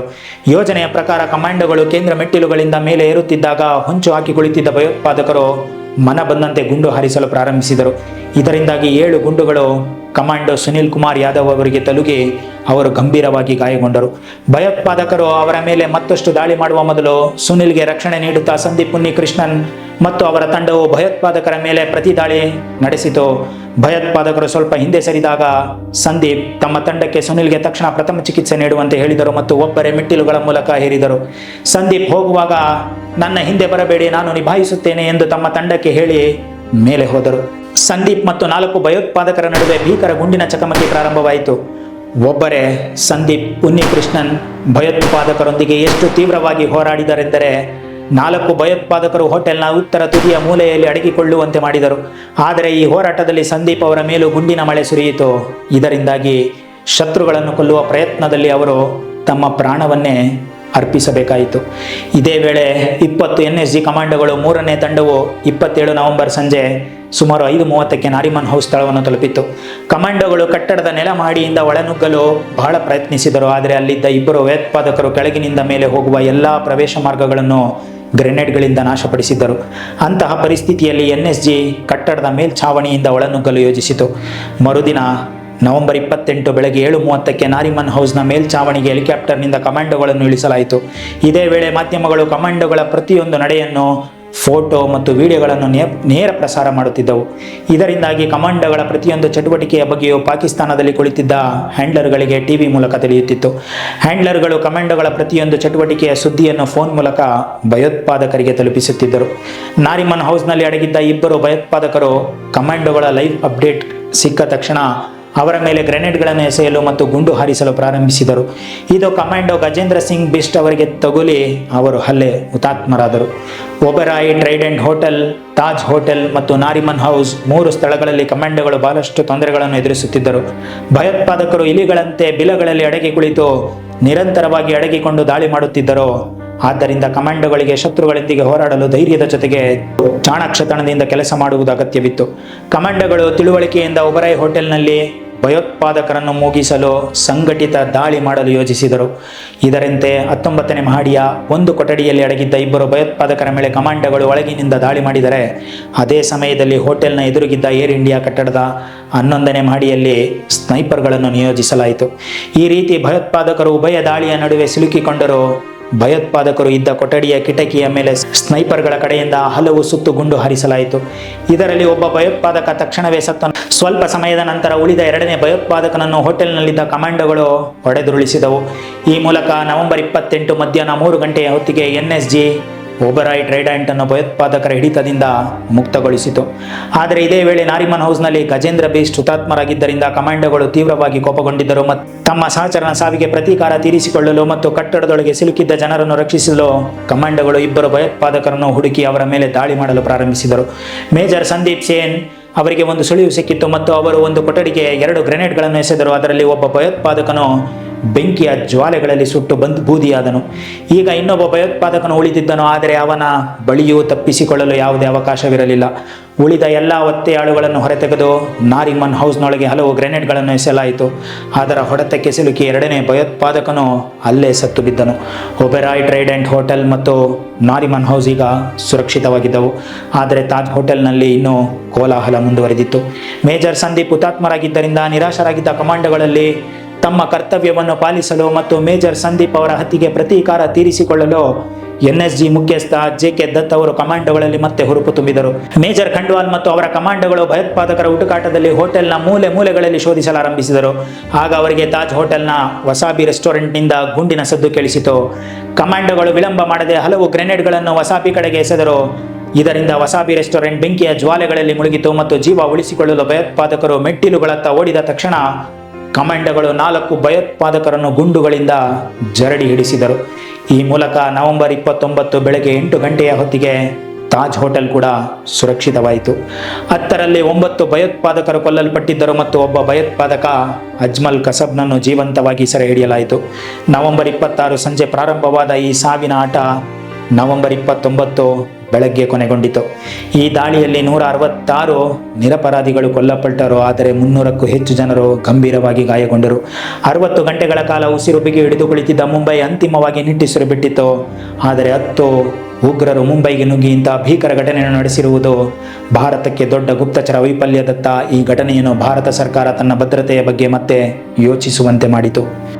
ಈ ಸಂಪೂರ್ಣ ಘಟನೆಯ ನಂತರ ಭಾರತ ಸೇರಿದಂತೆ ಇಡೀ ಪ್ರಪಂಚದಲ್ಲಿ ಬಹಳ ಸಮಯದವರೆಗೆ ಸಂಚಲನವಿತ್ತು. ಜಾಗತಿಕ ಮಾಧ್ಯಮಗಳಲ್ಲಿ ಭಯೋತ್ಪಾದಕ ದಾಳಿಯನ್ನು ಖಂಡಿಸಲಾಗುತ್ತಿದ್ದರೆ ಮಹಾರಾಷ್ಟ್ರದಲ್ಲಿ ಮಂತ್ರಿಗಳ ರಾಜೀನಾಮೆ ಪರ್ವವೇ ನಡೆದಿತ್ತು. ಮಹಾರಾಷ್ಟ್ರದ ಮುಖ್ಯಮಂತ್ರಿ ವಿಲಾಸರಾವ್ ದೇಶ್ಮುಖ್, ಉಪಮುಖ್ಯಮಂತ್ರಿ ಆರ್ ಪಾಟೀಲ್ ಮತ್ತು ದೇಶದ ಗೃಹ ಸಚಿವ ಶಿವರಾಜ್ ಪಾಟೀಲ್ ತಮ್ಮ ಸ್ಥಾನಗಳಿಗೆ ರಾಜೀನಾಮೆ ನೀಡಿದರು. ಭಾರತೀಯ ಷೇರು ಮಾರುಕಟ್ಟೆ ಕುಸಿದಿತ್ತು. ಮುಂಬೈನಲ್ಲಿ ಚಲನಚಿತ್ರಗಳ ಚಿತ್ರೀಕರಣವನ್ನು ನಿಷೇಧಿಸಲಾಯಿತು ಮತ್ತು ಇಂಗ್ಲೆಂಡ್ ಕ್ರಿಕೆಟ್ ತಂಡವು ಭಾರತದೊಂದಿಗೆ ನಡೆಯುತ್ತಿದ್ದ ಟೆಸ್ಟ್ ಪಂದ್ಯವನ್ನು ಅರ್ಧಕ್ಕೆ ಬಿಟ್ಟು ಇಂಗ್ಲೆಂಡ್ಗೆ ಮರಳಿಯಿತು. ಅದೇ ಸಮಯದಲ್ಲಿ ಭಾರತದ ಜನರು ಈ ದಾಳಿಗಾಗಿ ಪಾಕಿಸ್ತಾನದಿಂದ ಪ್ರತೀಕಾರ ತೀರಿಸಿಕೊಳ್ಳುವಂತೆ ಭಾರತ ಸರ್ಕಾರವನ್ನು ಒತ್ತಾಯಿಸಿದರು. ಪ್ರಧಾನಿ ಮನಮೋಹನ್ ಸಿಂಗ್ ಅವರು ಪಾಕಿಸ್ತಾನದ ವಿರುದ್ಧ ಕ್ರಮ ಕೈಗೊಳ್ಳಲು ಭಾರತೀಯ ಸೇನಾ ಮುಖ್ಯಸ್ಥರೊಂದಿಗೆ ನಿರಂತರ ಸಭೆಗಳನ್ನು ನಡೆಸಿದರು. ಮೊದಲು ರಹಸ್ಯವಾಗಿ ಪಾಕಿಸ್ತಾನಕ್ಕೆ ನುಗ್ಗಿ ಲಷ್ಕರ್ ಎ ತೊಯ್ಬಾದ ಕೇಂದ್ರವನ್ನು ನಾಶ ಮಾಡುವ ಬಗ್ಗೆ ಯೋಚಿಸಲಾಯಿತು. ನಂತರ ವಾಯುಪಡೆಯ ಮೂಲಕ ವೈಮಾನಿಕ ದಾಳಿಗಳಿಂದ ಪಾಕಿಸ್ತಾನದ ಭಯೋತ್ಪಾದಕ ಸಂಘಟನೆಗಳನ್ನು ಉಡಾಯಿಸುವ ಬಗ್ಗೆ ಯೋಚಿಸಲಾಯಿತು. ಆದರೆ ಅಂತಿಮವಾಗಿ ಯಾವುದೇ ಕಾರ್ಯಾಚರಣೆ ಮಾಡದಿರಲು ನಿರ್ಧರಿಸಲಾಯಿತು. ಈ ಸಮಯದಲ್ಲಿ ಪಾಕಿಸ್ತಾನವು ಮೊದಲು ಈ ದಾಳಿಯನ್ನು ತನ್ನ ಪಾಲ್ಗೊಳ್ಳುವಿಕೆಯನ್ನು ಸ್ಪಷ್ಟವಾಗಿ ನಿರಾಕರಿಸಿತು. ಆದರೆ ನಂತರ ಹಲವು ಫೋನ್ ರೆಕಾರ್ಡಿಂಗ್ಗಳು ಮತ್ತು ಸೆರೆ ಹಿಡಿಯಲ್ಪಟ್ಟ ಭಯೋತ್ಪಾದಕ ಅಜ್ಮಲ್ ಕಸಬ್ನ ಹೇಳಿಕೆಯಿಂದ 10 ಭಯೋತ್ಪಾದಕರು ಲಷ್ಕರ್ ಎ ತೊಯ್ಬಾದವರು ಮತ್ತು ದಾಳಿಯ ಸಮಯದಲ್ಲಿ ಅವರಿಗೆ ಪಾಕಿಸ್ತಾನದಲ್ಲಿ ಕುಳಿತಿದ್ದ ಅವರ ಹ್ಯಾಂಡ್ಲರ್ಗಳಿಂದ ಸೂಚನೆಗಳು ಸಿಗುತ್ತಿದ್ದವು ಎಂಬುದು ಸ್ಪಷ್ಟವಾದಾಗ ಭಾರತ ಸರ್ಕಾರ ಮತ್ತು ವಿಶ್ವಸಂಸ್ಥೆಯ ಒತ್ತಡಕ್ಕೆ ಮಣಿದು ಪಾಕಿಸ್ತಾನವು ಲಷ್ಕರ್ ಎ ತೊಯ್ಬಾ ಮತ್ತು ಜಮಾತ್ ಉದ್ ದಾವಾದ ಕೆಲವು ಜನರನ್ನು ಬಂಧಿಸಿತು. ಜೊತೆಗೆ ಅಮೆರಿಕವು ಡೇವಿಡ್ ಸೈಯದ್ ಮತ್ತು ತೌಫೂರ್ ಹುಸೇನ್ ರಾಣಾನನ್ನು ಈ ದಾಳಿಯ ದೋಷಿಗಳೆಂದು ಪರಿಗಣಿಸಿ ಬಂಧಿಸಿ ಜೈಲಿಗೆ ಹಾಕಿತು. ಭಾರತವು ಈ ಭಯೋತ್ಪಾದಕ ದಾಳಿಗೆ ಪ್ರತೀಕಾರ ತೀರಿಸಿಕೊಳ್ಳಲಿಲ್ಲ. ಆದರೆ ಭಯೋತ್ಪಾದನೆಯನ್ನು ಹತ್ತಿಕ್ಕಲು ಭಾರತ ಸರ್ಕಾರ ಡಿಸೆಂಬರ್ 31, 2008ರಂದು ರಾಷ್ಟ್ರೀಯ ತನಿಖಾ ಸಂಸ್ಥೆ NIA ಸ್ಥಾಪಿಸಿತು. NIAಗೆ ಭಾರತದಲ್ಲಿನ ಭಯೋತ್ಪಾದಕ ಚಟುವಟಿಕೆಗಳನ್ನು ತನಿಖೆ ಮಾಡುವ ಜವಾಬ್ದಾರಿಯನ್ನು ವಹಿಸಲಾಯಿತು. ಇದಲ್ಲದೆ NSG ಕೇಂದ್ರಗಳನ್ನು ಹೆಚ್ಚಿಸುವ ಕೆಲಸವನ್ನು ಮಾಡಲಾಯಿತು. ಮುಂಬೈ, ಚೆನ್ನೈ ಮತ್ತು ಕೋಲ್ಕತ್ತಾ ಜೊತೆಗೆ ಹಲವು ಸ್ಥಳಗಳಲ್ಲಿ NSG ಕೇಂದ್ರಗಳನ್ನು ತೆರೆಯಲಾಯಿತು. ಇದರಿಂದ ಕಮಾಂಡೋಗಳು ಯಾವುದೇ ವಿಳಂಬವಿಲ್ಲದೆ ದಾಳಿ ನಡೆದ ಸ್ಥಳಕ್ಕೆ ತಲುಪಿ ಪರಿಸ್ಥಿತಿಯನ್ನು ನಿಭಾಯಿಸಬಹುದು. ಇದಲ್ಲದೆ ಭಯೋತ್ಪಾದಕ ಅಜ್ಮಲ್ ಕಸಬ್ ಮೇಲೆ ಹಲವು ವರ್ಷಗಳ ಕಾಲ ವಿಚಾರಣೆ ನಡೆಯಿತು. ಇದರಿಂದಾಗಿ ಪಾಕಿಸ್ತಾನದ ಲಷ್ಕರ್ ಎ ತೊಯ್ಬಾ ಮತ್ತು ಈ ದಾಳಿಗಳಿಗೆ ಸಂಬಂಧಿಸಿದ ಹಲವು ರಹಸ್ಯಗಳು ಬಹಿರಂಗಗೊಂಡವು. ವಿಚಾರಣೆಯ ಸಮಯದಲ್ಲಿ ನೂರಾರು ನಿರಪರಾಧಿಗಳ ಜೀವ ತೆಗೆದ ಭಯೋತ್ಪಾದಕ ಕಸಬ್ ತನ್ನ ಪ್ರಾಣ ಭಿಕ್ಷೆ ಬೇಡುತ್ತಿದ್ದನು. ಆದರೆ ಈ ದಾಳಿಯಿಂದ ಬದುಕುಳಿದ ಹೆಡ್ ಕಾನ್ಸ್ಟೇಬಲ್ ಅರುಣ್ ಜಾಧವ್ ಅವರ ಸಾಕ್ಷ್ಯದ ಆಧಾರದ ಮೇಲೆ 2010ರಲ್ಲಿ ಕಸಬ್ಗೆ ಗಲ್ಲು ಶಿಕ್ಷೆ ವಿಧಿಸುವ ನಿರ್ಧಾರ ತೆಗೆದುಕೊಳ್ಳಲಾಯಿತು. ಮತ್ತು ಅಂತಿಮವಾಗಿ ನವೆಂಬರ್ 21, 2012ರಂದು ಪುಣೆಯ ಯರವಾಡ ಜೈಲಿನಲ್ಲಿ ಕಸಬ್ನನ್ನು ಗಲ್ಲಿಗೇರಿಸಲಾಯಿತು. ಅವನ ಸಾವಿನೊಂದಿಗೆ ಈ ದಾಳಿಯ ಕೊನೆಯ ಭಯೋತ್ಪಾದಕನನ್ನು ಮಣ್ಣಲ್ಲಿ ಮಣ್ಣಾಗಿಸಲಾಯಿತು.